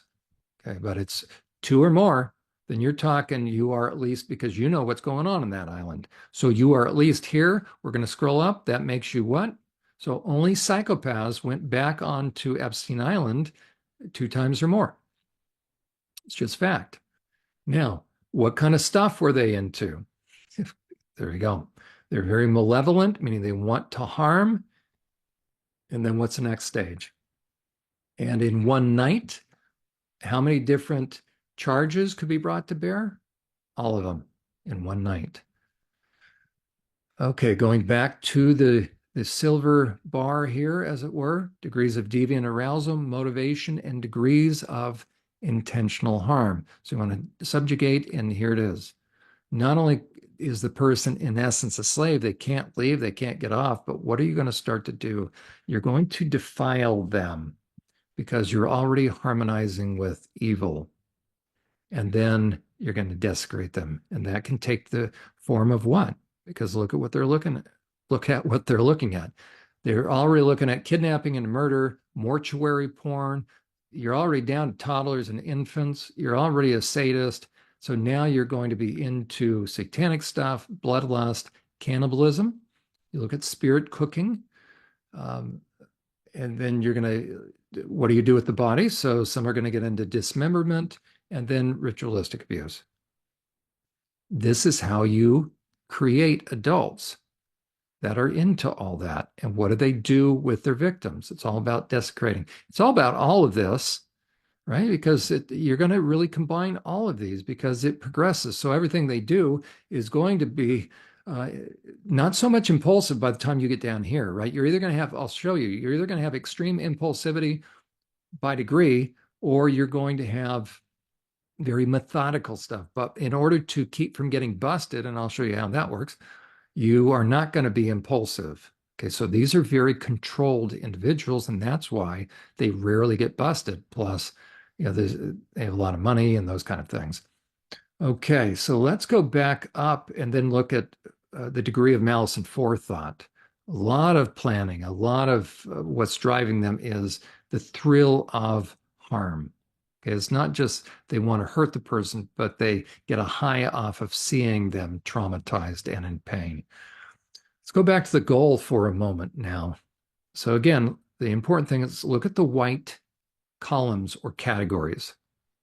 And the way to view this is these are all going to be apparent in the kind of motivation and the kind of actions and the kind of things that they're accessing in each of these categories. So somebody in each category will act and be consistent. So as I'm working with the men that I work with, especially when I was in the prison and doing the specialized sex offender treatment evaluations, I would give the parole board a sense of what category, now I wouldn't call it a category, but I would speak to these issues. To what degree was he impulsive versus to what degree was he purposeful? Okay, it's really a scale of 1 to 10, so to speak. Okay, so what are the goals? So as he is thinking this through, we can see the activity, we see what's going on in his conscience. Therefore, he's more and more able to perpetrate. What's he after? Why is he doing this? We know the degree of what he's doing. We know what he's looking at, what he's accessing. We can see how much deep hatred, but any malevolent. It's just this very subtle getting off on just dark stuff to do to somebody. It's motivating. And how much time did he put in? But what's he going to get out of this? Here it is. So from mild to profound, here are the categories. Okay. He's into it. He's into self-satisfaction. Mick Jagger in his song, I can't get no satisfaction. Okay. And you notice that is pre-arrest or pre-illegal. So again, this is very, um, this is the world, right? But this is what we see all the time. Guys are in it for themselves. Now, what's the goal here? Okay, think about boundary crossing. He wants to manipulate, but he's not going to go too much, right? Because he knows he doesn't want, he potentially is crossing lines, but look over here. He's crossing into the boundary crossing. That's redundant, but you can start crossing boundaries and stay just shy of legal versus illegal. But it's still, he's straddling the line, he's playing on the edge, and then he's crossing over. But you're going to find that he's not forcing anything. So this is where a lot of the sex offending comes in and why guys aren't arrested because she feels what? She feels like it's somehow her fault. She shouldn't have worn what she wore. If she had just not had that drink. This is a lot of college girls, right? How many crimes go on college campuses, but the girl doesn't call the police? Okay, the date rapes, where, she's right. This is that gray area in her mind. So there's some gray area, not legally, but most victims don't know the law. And the perpetrators, think about frat. Okay, these are the college guys doing this, right, in this arena. But then is not. But so, for instance, a lot of frat guys, the majority of them are right in here. But within the fraternity, there's going to be guys that do what? But it's not every guy. I'm not minimizing it, but this is the reality, right? When you go off to college, here's my concern about girls going off to college, right? Be mindful of who you're dating, because if you go to frat parties, you're dealing with guys that are right in here, okay? But not every guy in a frat party is going to do what? Do this. Because by the time you're using coercion, it's getting pretty clear that she is trying to say no, that she's resisting in some fashion. She's becoming uncomfortable. Here she is willing, but she hasn't said no, so to speak. Okay, I don't want to lose any of the audience here, right? But this is when she flat out starts and continues to say no. And he's really pressuring her. She doesn't know whether to say no. She's not quite, okay. And that's why very few women that were violated understand that what happened to them was illegal. By the time you're in here, she knows that something happened to her. She just is afraid to bring it up because she knew that she shouldn't have gone back to his apartment. And she doesn't want to have somebody say, well, what did you expect? What did you Okay, I don't defend any of that. Okay. So she's confused. Here, she is hesitant because she's embarrassed. I mean, I can't believe I made that decision. But she knows that he was wrong. Here is she knows she was wrong. She went back to the apartment, but it's clear he wouldn't let her leave. And this is where she's probably the likelihood that someone's going to call the police here, the victim, is much, much greater than here. And here is much greater than here. And here, nobody can call the police because what? They haven't crossed any legal lines. Not saying it's not unethical or immoral, but the police won't be involved in here. Okay. Police will be involved in here, but rarely does somebody call the police here. And if they do, guess what they get? Unfortunately, probation. Okay, and then you can see we're back to domination, humiliation. Okay, so look at the goal. So we go from it's all about self. If she says yes, he will. That's where the guys say, how far did you get? Okay, he's really now working it. He's putting pressure, crossing boundaries. Now, you see the difference. He's gone from manipulating to think online. He's now creating fake profiles. And when she meets him and she starts to find out, now it's too late. This is a very dangerous individual. All of them are dangerous, but this is where it can become very dangerous, right? Because it's very quickly, because somebody that's into power and control is also going to use coercion. So the tricky thing is a girl may think she's dealing with a guy here, but he actually also could be down here. I mean, there's some overlap. But the power and control, that's strong arming. So he is not just deceiving, but now he likes to see, right? It really is overlapping, not just what he can get, but he wants to harm.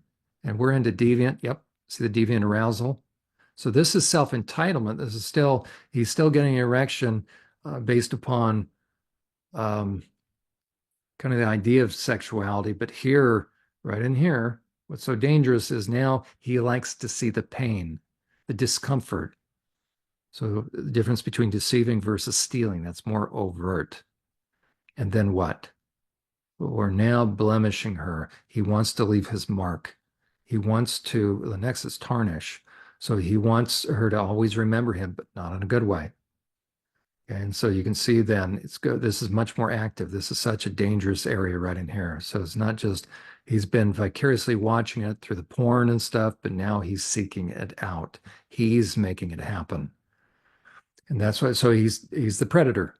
This is the predator zone. And from here on out, okay, he can still come back, but once he goes far enough, we'll go up to the right. Once he gets to about this category in here, he ain't ever coming back.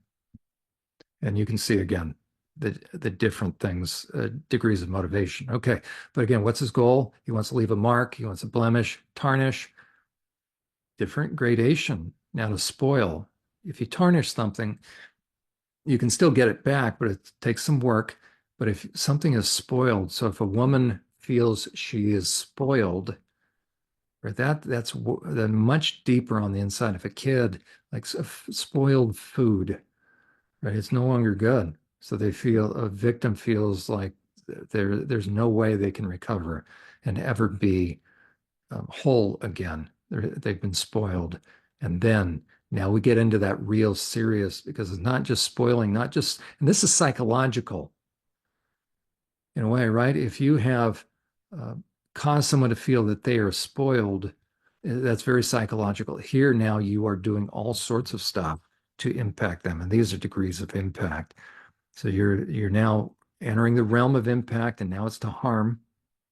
So you can impact somebody without leaving actual marks.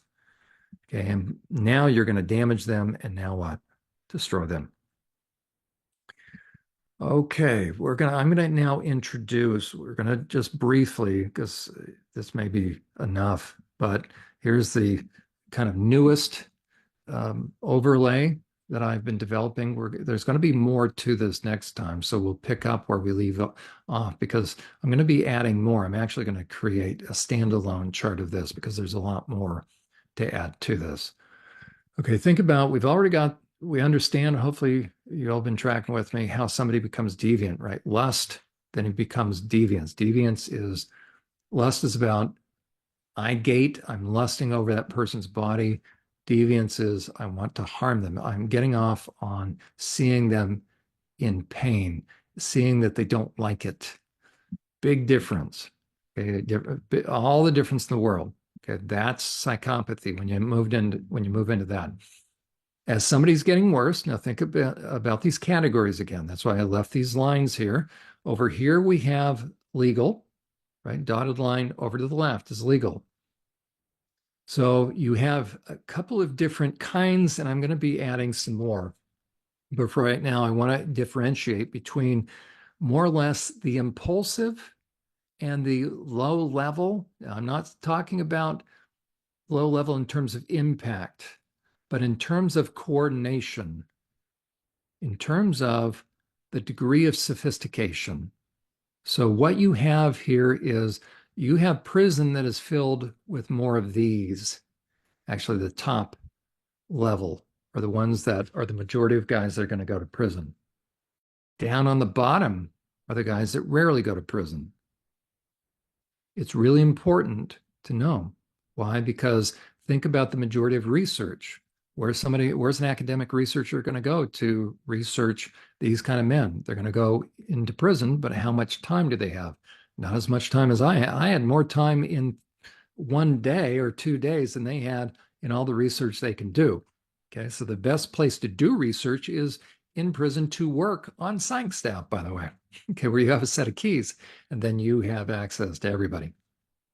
Okay, so the majority of guys in prison are above this line, but the same dynamic as far as opportunistic, They're drawn, they're hooked, they're pulled, they're compelled. So it's kind of like Niagara River eventually moving towards Niagara Falls, where something is taking over them, taking control. Now, they're still using their IQ points, but something, they're giving themselves over to something.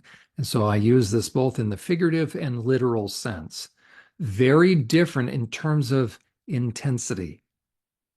And so what you'll tend to have is you're going to have somebody that starts out as opportunistic. So my contention is this, regardless of who you are encountering, once upon a time they were just confronted or afforded an opportunity. Everything from they found pornography or and in this day and age, at least the last 40 years, okay, you're not going to have sex offending without pornography. So it starts with pornography, and then there's an opportunity. Opportunity for what? I'm going to go back up, right? They're lusting. All it takes is for them to meet someone, and now they are impulsive, egocentric, and an opportunity. Sorry, watch your eyes, right? So now an opportunity has presented itself, but a legal opportunity. Okay, but there, and it's still maybe ethical and moral. No, I'm sorry. Oh, gosh, sorry. It's unethical and immoral. No, I'm sorry. What did I just say? Let me go back up. Sorry, everybody, watch your eyes. There we go. So it's I should have remembered this. Okay, I'm going to scroll down. Watch your eyes here. Fair warning to everybody. There we go. Yeah, I'm sorry because in the blue it would be moral and ethical. Once they get downhill, sorry, it's late on my end. Okay, they're already doing stuff that's unethical and they're opportunistic. Let's say the teacher who is now going out with a student. It's the attorney who's dating his client. It's the psychologist that's dating his client. It's the doctor who's dating his patient. Okay, it's not illegal, but it's unethical. And let's say they later on go on to get married, but they're still, that guy's going to lose his license. Okay. And he never forces anything. And let's say, we're sort of way they fall in love. So it's unethical. It's not immoral. We talked about that before, but where he starts, he has no intention of caring about the person or following through. Now it's immoral. And then eventually it's going to be illegal. Okay. So the opportunity is going to arise. Now the question is this, what is driving that person? It really, the first and very significant issue is it impulsive or is it more purposeful? So we're looking then at degree of planning. So that's why I wrote on top and on bottom. One of the things I look for when I'm doing an evaluation is to what extent did the perpetrator show that he planned this? Now I have up here degree of intensity and premeditation. So premeditation means planning. Think about meditation, right? You're thinking. So you're thinking ahead of time. That's planning. Degree of intensity, that's what I wrote down here. It's always in play, regardless of whether impulsive or more thought. So something was beginning to build. So there's a degree of intensity that's building.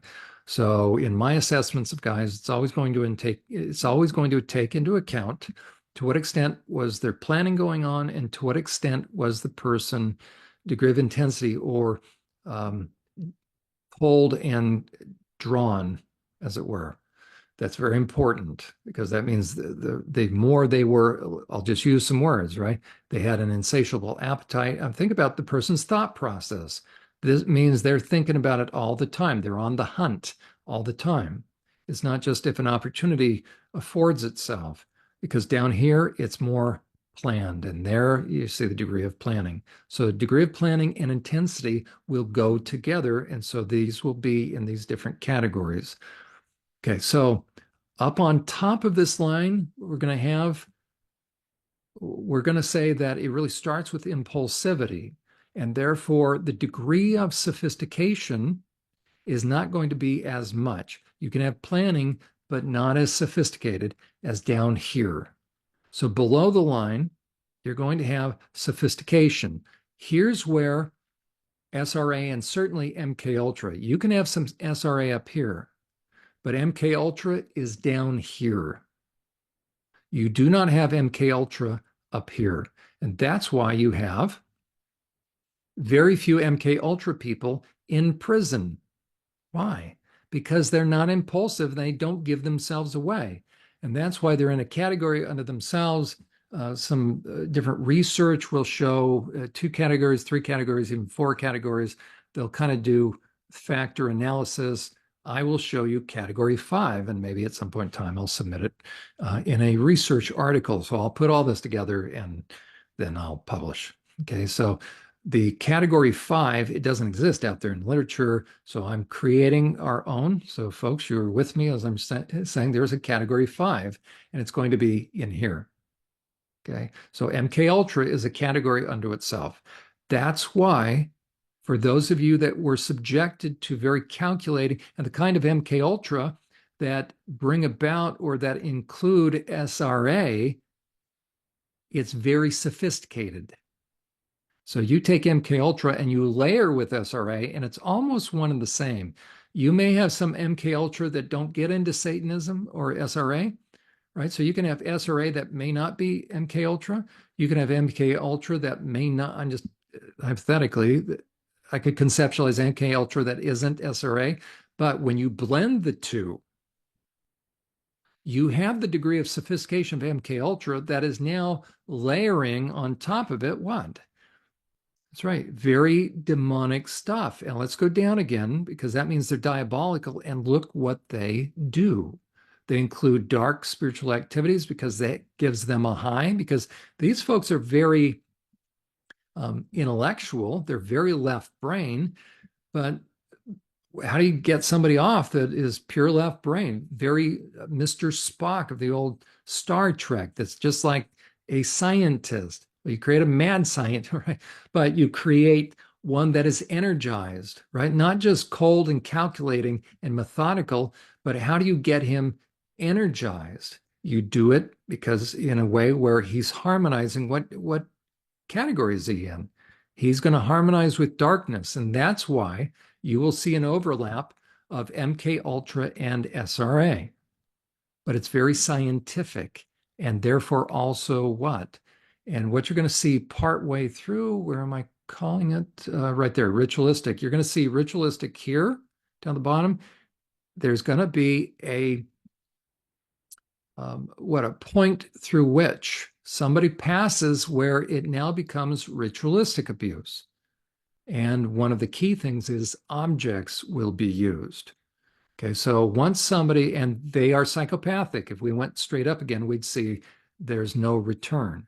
So you can have, so when you speak of ritualistic abuse, it's important then, at least for me, when I work with men, when I work with perpetrators, when I hear the term ritualistic abuse, or if I were to use it for a parole officer, I'm then going to begin to define this for the officer. Because if you use the term ritualistic abuse up, like it is up here or here, so this is all the realm of ritualistic abuse. Now, you still haven't described what is, as far as the likelihood of repeating that. Now, there's a high likelihood anyways, because the guy's a psychopath, but the people down here that are doing this stuff, they will. So these guys are the impulsive ones, but if you add enough constraints, you possibly can keep them from doing it again, including ankle monitors or bracelets for the rest of their lives. Okay, here these guys will override the monitor. They'll hack into the computer system. Okay, so different ballgame, different intellect down here. Okay, just briefly, and then we'll end with this. We'll come back, we'll review, because by next week we'll review this, but there's going to be a lot more to this. I'm going to make a larger chart. It has a lot of stuff on it, but the points, kind of decision points, are where they get off on different highways, pardon the pun, where they get off, right? But how they diverge into different categories, okay, is really the degree of control or impulsivity. If he has more control, he's going to go down this path, and that will lead to the more intellectual kinds of perpetrators. And this is the MK Ultra and SRA. You can have SRA all through this, but where the MK Ultra and where the SRA and MK Ultra blend is down here. Okay. As you move up, if you're impulsive here, I'll just kind of show how these work, these different routes, as it were, and then we'll go into detail next time, into more detail with this particular the degree of intensity and premeditation. So we're going to take an impulsive guy. It starts impulsive, and then um, he's doing it, and then he has to have it again. This is becoming more habitual now. This is this is a one-off, and then he really liked it, and now he's starting to think about the premeditation. He's starting to now take steps to make it happen again, but he's not very controlled. So he's putting himself in a position where he has the opportunity. And so he's impulsive and he's making that happen. He's being drawn by this time. So this is just a one off. This is now because he's impulsive. He wants it to happen. Now he's right. This is just before driven. So compulsive is a little bit different. I'm saying this is like second gear, second gear drivenness. Drivenness is like fourth gear. The word compulsive means with power. Something is acting on him now with power. So you can see pulse. So power within. Now it's almost power starting to come upon him. Now it's driving him. Okay. There's going to be a difference in terms of the kind of sex offender, in terms of the kind of perpetrator, between one that is much more individual. So we'll say the lone wolf versus those that are going to start to connect with others. So these are the guys that are online and they're interacting with other guys. So these are finding birds of a feather. But this guy up here is going to be the lone wolf all the time. The lone wolf, that's why he'll get to a point where he starts to become more erratic and unpredictable. This is the serial rapist murderer that comes up here. Big difference. Ted Bundy wasn't running with a bunch of other guys. Okay. And this guy's going to lie in wait. And now the reason I selected factor X, if anybody remembers Dennis Rader, BTK, he referenced this force that would come upon him. Now, my contention is this is demonic on either way, but the demon is going to manifest itself much more tangibly or noticeably to the guy. Okay, Dennis Rader talked about that this factor X, he just called it factor, so he could tell the demon was coming over him. And then this is where you're going to get the Night Stalkers are going to be up here. Sorry, but the Dennis Raders, the Jeffrey Dahmers, the Ted Bundys.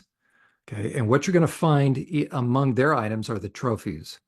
Okay, when you listen to BTK killer Dennis Rader, he talks about how something would come over him, and it's all ritualistic, by the way. Okay, so it's not just ritualistic up here, but there's a realm, but the ritual will look a little different. Dennis Rader talked about he would identify. So right here.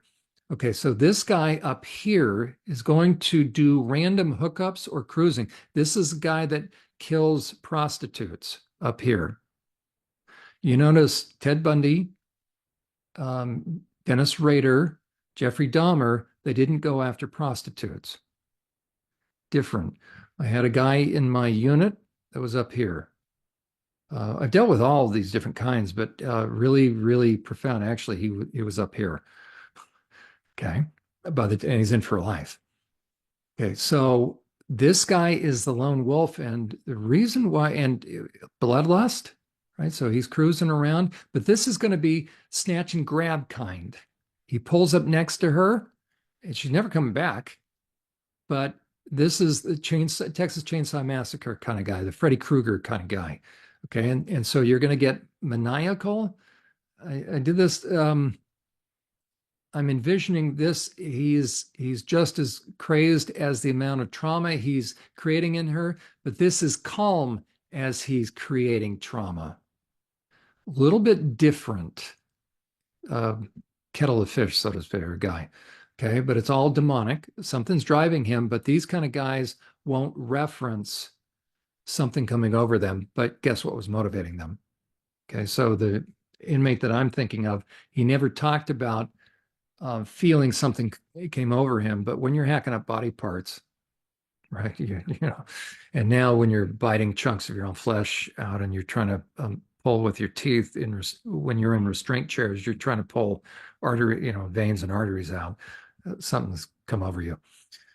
Okay, Dennis Rader, right? Think about who else am I thinking? The gosh, she's escaping me. Or we can think of some serial rapist murderers that were up here. Ramirez. Okay, wasn't that the guy? He had the pentagram in his side. Oh yeah. So these are the guys that'll carve stuff and the different pentagrams and stuff.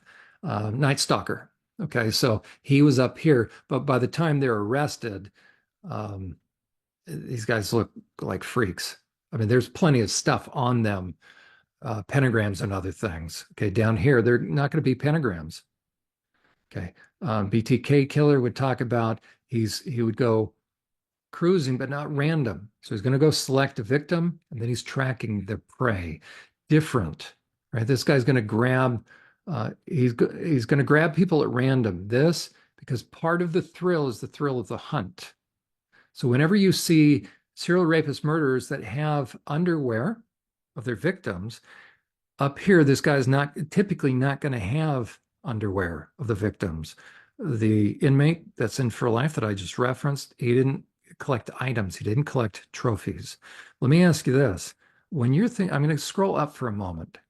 Think about the AGP guys, the guys that are going into women's locker rooms, cross-dressing, and they take pictures of themselves and they take pictures of themselves with underwear or in women's rooms.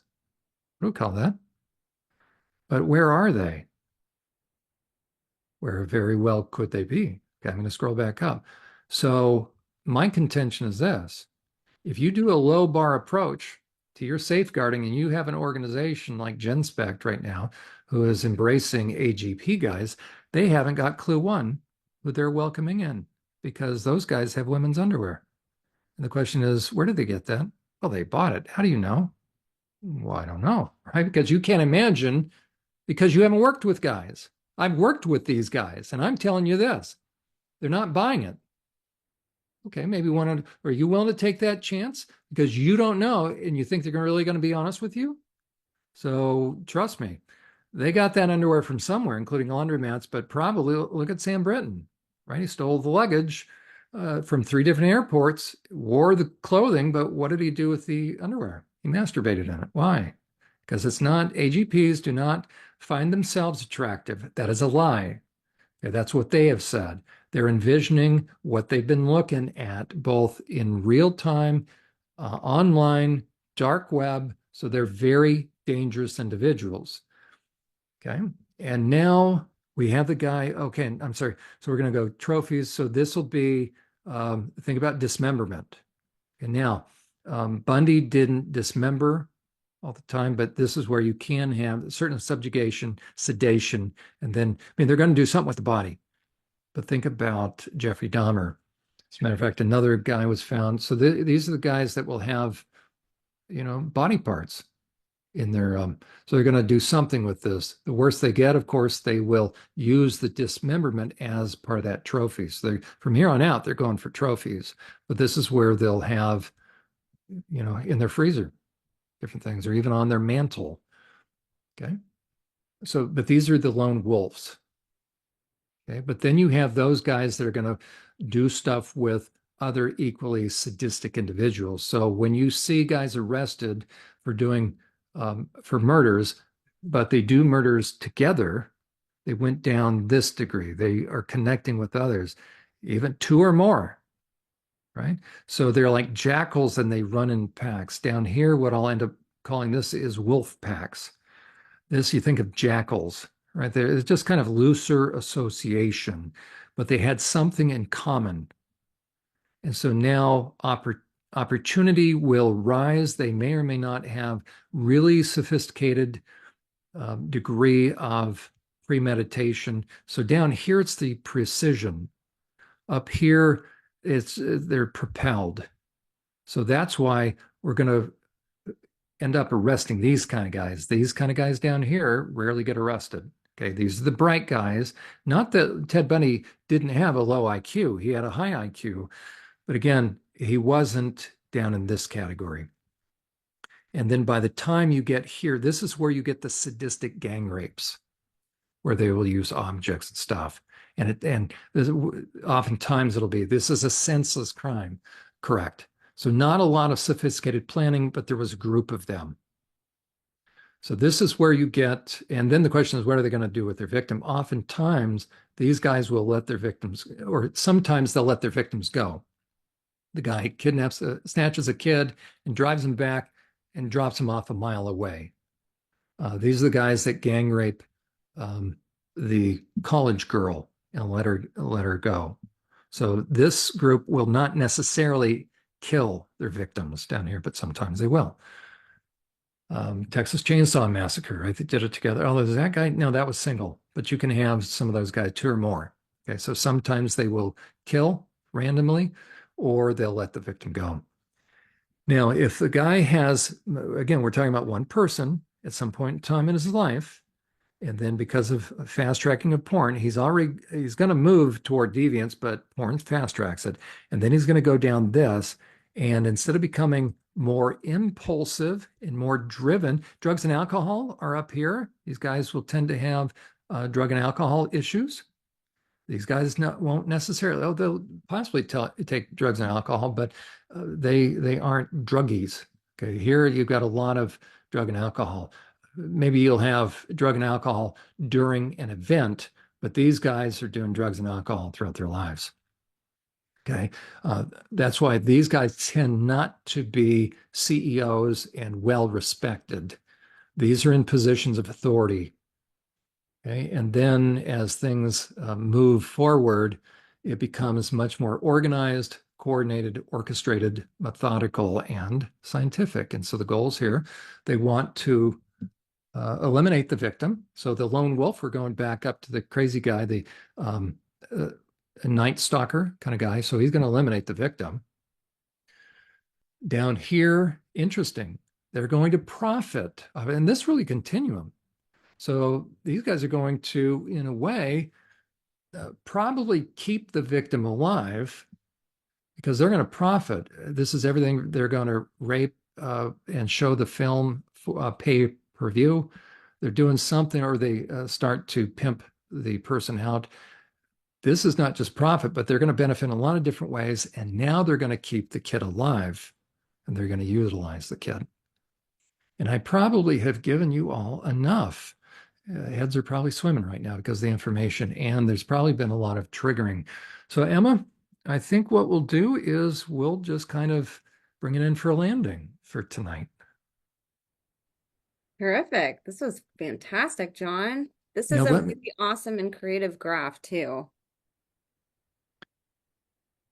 well, let me see. I forget how to, I'm looking at my screen. Oh, right there. Okay, I see the stop sharing. So we're going to stop sharing now, and we'll turn it over to Thank you. you, John. There you go. I think it's really interesting learning this because, like I said, we're not taught this, and it's so easy to be manipulated, and you see why whenever you understand, the deliberation and, just everything that goes behind, I guess, what a psychopath is, and all those underlying layers. And to me, it's really relieving in a way to have this information because now, like, we don't have to take on extra responsibility and, extra knapsacks. We can keep them where they belong. And then at the same time, this is information we all should know. It's sad that we're not taught this in school, like what some of this looks like, because I think it would prevent a lot of people from getting hurt as, young adults and even in school. But I love this. I think it's really, really fascinating and then so validating for survivors too to understand who did this to them, because that can be the ultimate shame when you've gone through MKUltra, satanic ritual abuse, these just heinous abuses. That's the whole premise of it is the fear and the shame. That way there's the silence, and ultimately I think that's what we want to do is break that. We want silence breakers and people that aren't afraid of the knapsacks put on them. They can take them off and throw them and, be empowered to step into who they are, what they went through, and know that it wasn't their fault and know that they can be advocates for people and that their story matters. And that the responsibility for what happened to them does not belong, that it belongs on these deviant monsters. It's just, it's disgusting learning what you mix all the porn stuff along with what somebody's actions are in the outside world, and it makes perfect sense whenever you hear you break it down, but that stuff can be so, I guess, misunderstood too, and you get people that support it. And it's like, gosh, if people only knew, like, there wouldn't be men in women's locker rooms if people understood this. But instead, there's like people advocating for it. There's people taking their children around these people, and we're just like so messed up as a society because we don't have this information because we're not taught it about what this is. So I really appreciate you sharing. There's a lot of people that watch this channel that have kids. There's a lot of Mhm. survivors that have carried a lot of guilt and shame their whole lives. And even people that aren't survivors, if you have a bad breakup with somebody or you're with a narcissist, that can be really damaging emotionally. So getting the opportunity to finally sort of come to peace with these people and understand them, it can help us really focus on what the problem is, which is them, and then on healing ourselves and realizing that, we don't have to carry that knapsack anymore. So just thank you so much. You put a lot of work into these graphs that you do, these visuals. You put a lot of time into what you're going to talk about on these shows. And I just really appreciate you because I know how busy you are, and you still come on here and you share great energy with us and you share these creations with us that you're making in the very little spare time that you have. And obviously you're donating your time right now to share with us. So just thank you so much, John. You're more than welcome. And Emma will trust that this is helping people do exactly as you said, get the knapsacks off and realize that it didn't matter what you were going to do or not do. They had you and they were going to do exactly what they were going to do. So the only thing you can do is give yourself permission to realize that they did exactly what they intended to do. So it had nothing to do with you. And so, you know what? See who they are, and you don't owe them anything. Amen to that. And speaking of free content, you put out a lot for us. On my show, you have your own shows, you have a lot of different websites. I'd love for you to go through and talk about what you do, where people can find you, and about all of your websites and all the different projects that you're always working on daily. Well, I appreciate that. And I have had a number of people reach out. So I rarely, just because I don't want to confuse or cause people to wonder why I'm doing this. I'm just, as you say, I'm just doing this to help educate people. I don't monetize anything. That's just my approach. I really think people should help you. Emma, you're putting tons of hours in as well. So I would recommend go and support Emma's platforms. For me, the reason I do it is because, I'm in my 60s now. Gosh, it seems strange. Um, but I just want people to have the information. So because of that, all my information is free. But people have been reaching out asking, do I take clients? And I would say yes.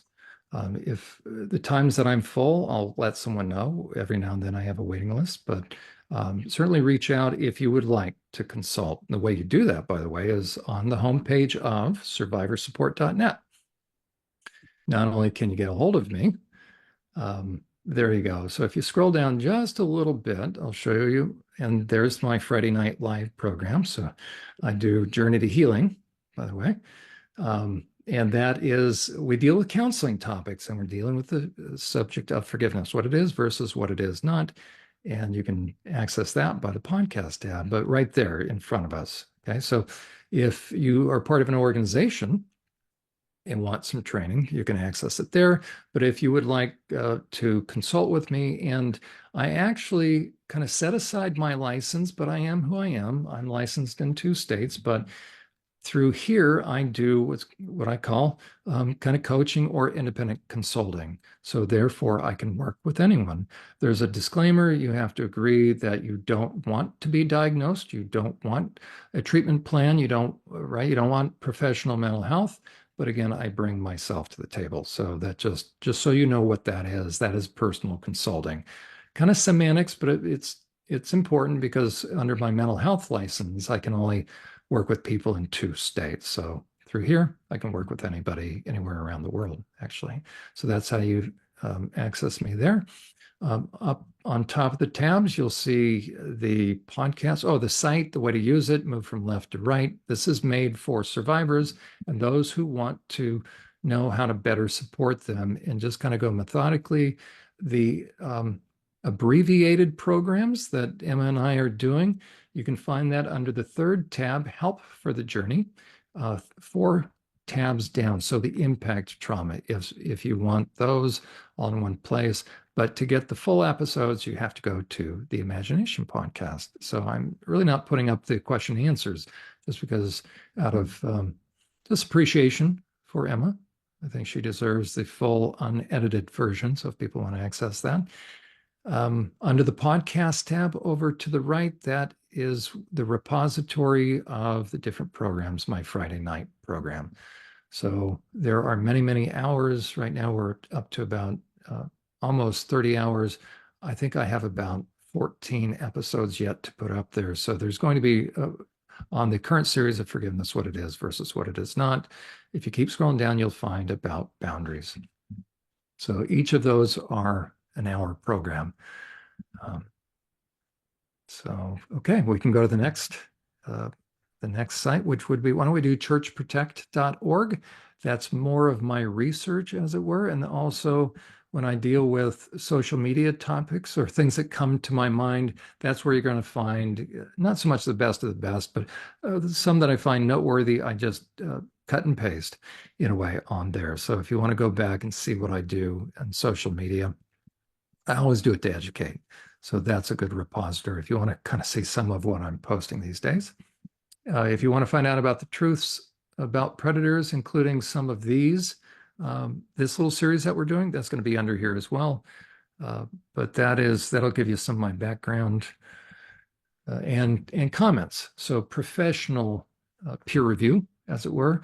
And if you want to find out about my whistleblowing situation, that you go back up under the regular insights tab, the very first tab when called to do hard things. So I was the first psychology staff whistleblower in the US to blow the whistle on inmate abuse of mental health inmates in long-term solitary. And I'm the reason why they don't use long-term solitary on mental health inmates. So sort of the last days of solitary, I'm the reason why. Then there is unmasking the trans movement. And that may sound like or feel like a whiplash. It's like, whoa, where'd this one come from? Because the trans movement is the world's greatest lie, scam, scheme, and plan to get their people to get their hands on vulnerable youth for profit or prey. So predators are using the trans movement to access kids. So we have a lot of episodes there. I then also, so there are a lot of different things, including my Dr. Ann Gillies, my co-host. She has her newsletter there. So you can access that. Just a lot of good resources. And that's a wonderful, the PPP, the Parent Procedure Plan, how to help address issues in schools that are trying to set kids up for being groomed and how to talk to your kids. So a lot of information on that site. A lot of all the podcasts are then put on YouTube by the same title, Unmasking the Trans Movement. So there you go. And I just got part 2 of Pierre. And what's interesting is not many people have connected the dots about the trans movement and physician-assisted suicide. So if you want to see what some of these pushers have in mind, you can see what's going on in Canada. So they're going to take these kids and eventually they're going to offer them physician-assisted suicide, the perfect way to cut costs and to silence sexual abuse survivors that ended up having parts had their body parts cut off, and now they've added insult to injury. Then I have my blog, which is survivorsupport.us. You can access that either through the website or just itself, survivorsupport.us. A lot of information on there, some about the trans movement, but a lot about predators. And then that's it. That's it as far as the websites. Then I guess my social media, I pretty much just do Twitter. I used to do Facebook more. I use Facebook a little bit just to put videos that I'm still going to be watching. So if anybody wants to go on, what's Euler interested in, you go on my Facebook page and see the smattering of stuff. It's easier for me, like when I exercise, just to go on Facebook now and find the darn video. So I address a lot of different things. You can see the links there if you want to access different links. I may be starting a truth social account, but I have to figure out how to do truth. So I don't know how to do that. So that's what's kept me from doing all these other, you know, I probably have a little accounts on these different things, but I just I can't keep up with it. So I probably have a BitChute account. I don't know what else I have. I have a MeWe account. I think it's Unmasking the Trans Movement, but I just don't have the time. In between, again, I have a full-time client load, and then I have 5 sex offender treatment groups throughout the week. So Come on, there we John. You're acting like you don't have all this spare time with all these hours that you work every week. go. Yeah, I know. What's up with me? So there What's we up go. with you? Just kidding. You put Yeah, out so much, and then you're always updating your social media too. And don't forget your own um that's right. YouTube under John K. Euler LPC. This is a I mean, really, you post all your videos on here. You put the interviews that you're on, you publish them, and then you're also publishing Unmasking the Trans Movement, and then you're putting stuff from the that you can find on your website, such as forgiveness and those different topics on here. And then you also do interviews with people too, which is really fascinating. I love the ones that you do where you interview people about repressed memories. That one there. About, That's right. Part one yep, and part two. That the picture of those guys right there. That's a military combat veteran who lost half of his time in combat, so repressed memories there, and then he came up with, or maybe he literally in a dream recovered a repressed memory that he saw when he was age 11, a very dramatic murder suicide. So we now have, for anybody that wants to stop the naysayers, where they say there's no such thing as repressed memories, we have proof. Okay, so please use this part one and part two, watch it. I mean, literally go and review this. And Bert is a wonderful guy. He was willing to sit down and tell his story. But you have now scientific, measurable and observable proof that there is such a thing as repressed memory. And Bert was good enough to let me capture that on film for him. wow. There we go. I love that. And so you guys should definitely go subscribe to both of his YouTube channels and his John K. Euler LPC channel. Like I said, it really has kind of the best of everything that he's doing on one spot. And then if you're interested in the Unmasking the Trans Movement, we need to get these followers up, you guys. I see it's growing. Little But by little, it it's should growing. have a lot more followers. There's Yeah. so much good stuff on here. He brings on, the top of the top of experts and therapists and advocates and people that are whistleblowing like he is about all of this. And it's really enlightening to hear, just how deep this rabbit hole goes in itself. We could do, a series for a whole year on this. It's really it's eye-opening to see, how society's kind of brushing this off, but how actually important it really is. So you guys should definitely go check all of these out. And if anything, just subscribe. It really helps creators if the enemy knows that we have eyes on them. It helps boost them in the algorithm. And for you, you can have tools in your toolbox, even if it's not something that you're able to invest in a lot if you're really busy.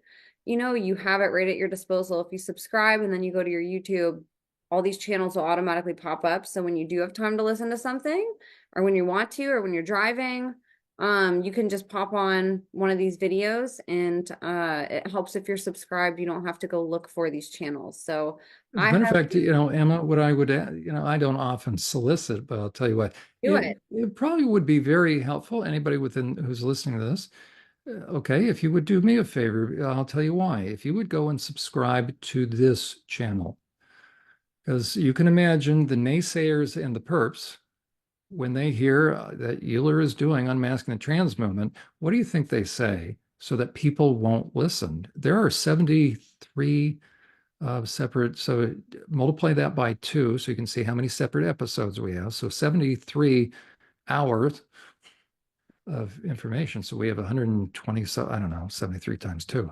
146 episodes. Really top-notch professional interviews. But guess what the naysayers are able to do? Euler's only got 439. Nobody needs to listen to this. So if everybody listening to this would just go and subscribe, if nothing else, it will help me help this content gain more traction And Yes. therefore, then ultimately, I think more people, because anybody like any of us, we look, well, only 439 subscribers. I'm not going to waste my time. So this one really is suppressed. This one, yeah, kind of shadow banned.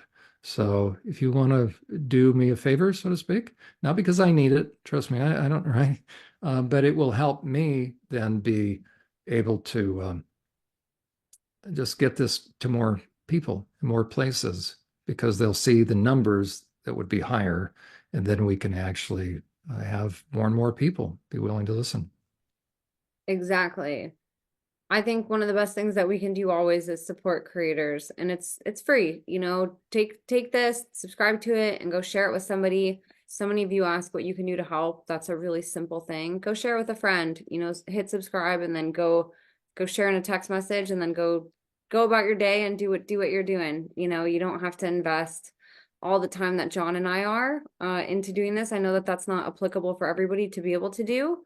But it doesn't take a lot to support if you're looking for just simple ways that you can help this movement, supporting other creators, helping to boost algorithms through your follows and comments and likes and shares, that all that goes a long way. And it's a huge deal for people who are creating. Because like John said, he's not the only one being suppressed. So this material they don't want to get out. The best thing that we can do to help is to help break those algorithms by following. So please go check it out. Go check out Survivor Support. He has so much on there. Just you could get lost for days and days and days and days with all the content on there. And we're really lucky that John takes the time to do this. And his Twitter's fantastic. He's constantly updating it every day. So you guys can see what interviews that are coming up, what interviews he did.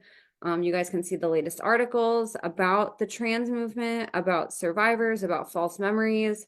He's putting out a lot of different stuff to educate us on all these little nuances that he speaks out about, all in one place. You can know what's happening day to day in his life, as well as what's in the news, around all of these events, which is good because not all of us have time to keep up with that either. And let's face it, it's hard to find real news, so whenever you have John out there advocating that for us and helping pick out articles that are also being suppressed, it's like we get to help the whole community in that way by coming around advocates and whistleblowers like John, and supporting them. It helps everybody. So please go check him out, you guys. Go support him, go lift him up, go subscribe to his stuff, go watch all of the free content that he's created, and support him. And go donate to him on his website too. John doesn't ever ask for money. This is a lot of time and energy. It's expensive if you need a new piece of equipment. So if we can help at all, it's really appreciated from creators. So please go give John donations too if you have that in your heart that you want to give. Give to John instead of a 501c3. It always helps to give directly to people. So I encourage you guys to just go support him on all levels. And John, thank you again. You're such an awesome guest. I really appreciate all the time and effort you put into this, into your regular job, into all the energy and time that you put into working with your clients, these groups, podcasting. I mean, I don't know when you find time to sleep. And you're a husband, a father, like you're amazing. So we all appreciate all the work that you do and how present you are with every part of your life. And how devoted and generous you are with your time and energy. So thank you so much for doing all of this for us. Well, thank you, and it's appreciated. And likewise, you're busy as well, and you and Gray, you guys are having to work to find time together. So yeah, we're all doing our part. We're all doing our part. Yeah. And so you guys, thank you so much. I know that so many of you are getting a lot out of the series. So again, as John said, to go subscribe to his stuff, do the same with mine. Take this episode if it was of value to you. Go comment, like, share it with one friend. I don't ask for a lot either from you guys, and you guys just being here and supporting is more than I could ever ask. But if I could just ask all you a favor, go share this with one friend. Do that with every episode that you watch. It really helps. And it doesn't take any effort to do that. So I really appreciate you guys. I love seeing all the banter and the encouragement in the chats on these episodes and all episodes, but there's a study group coming to watch John every Tuesday night at 6 p.m. on my channel, Central Time. And it's really neat seeing all the ways that these videos are helping you guys. So please keep sharing in the comments, write your questions down there so we can answer them on follow-up episodes that we're doing after this. Feel free to reach out via email. You guys can contact John on his website if you guys want to ask him something personally. And of course, like he said, he's taking clients for the moment. So go reach out if you're looking for help and see if he's available. And start working with him, go hire him too. That's another great way you can support him. So I'm really grateful for you guys. We couldn't do this without you. We appreciate you so much. God bless you all, and we will see you next time.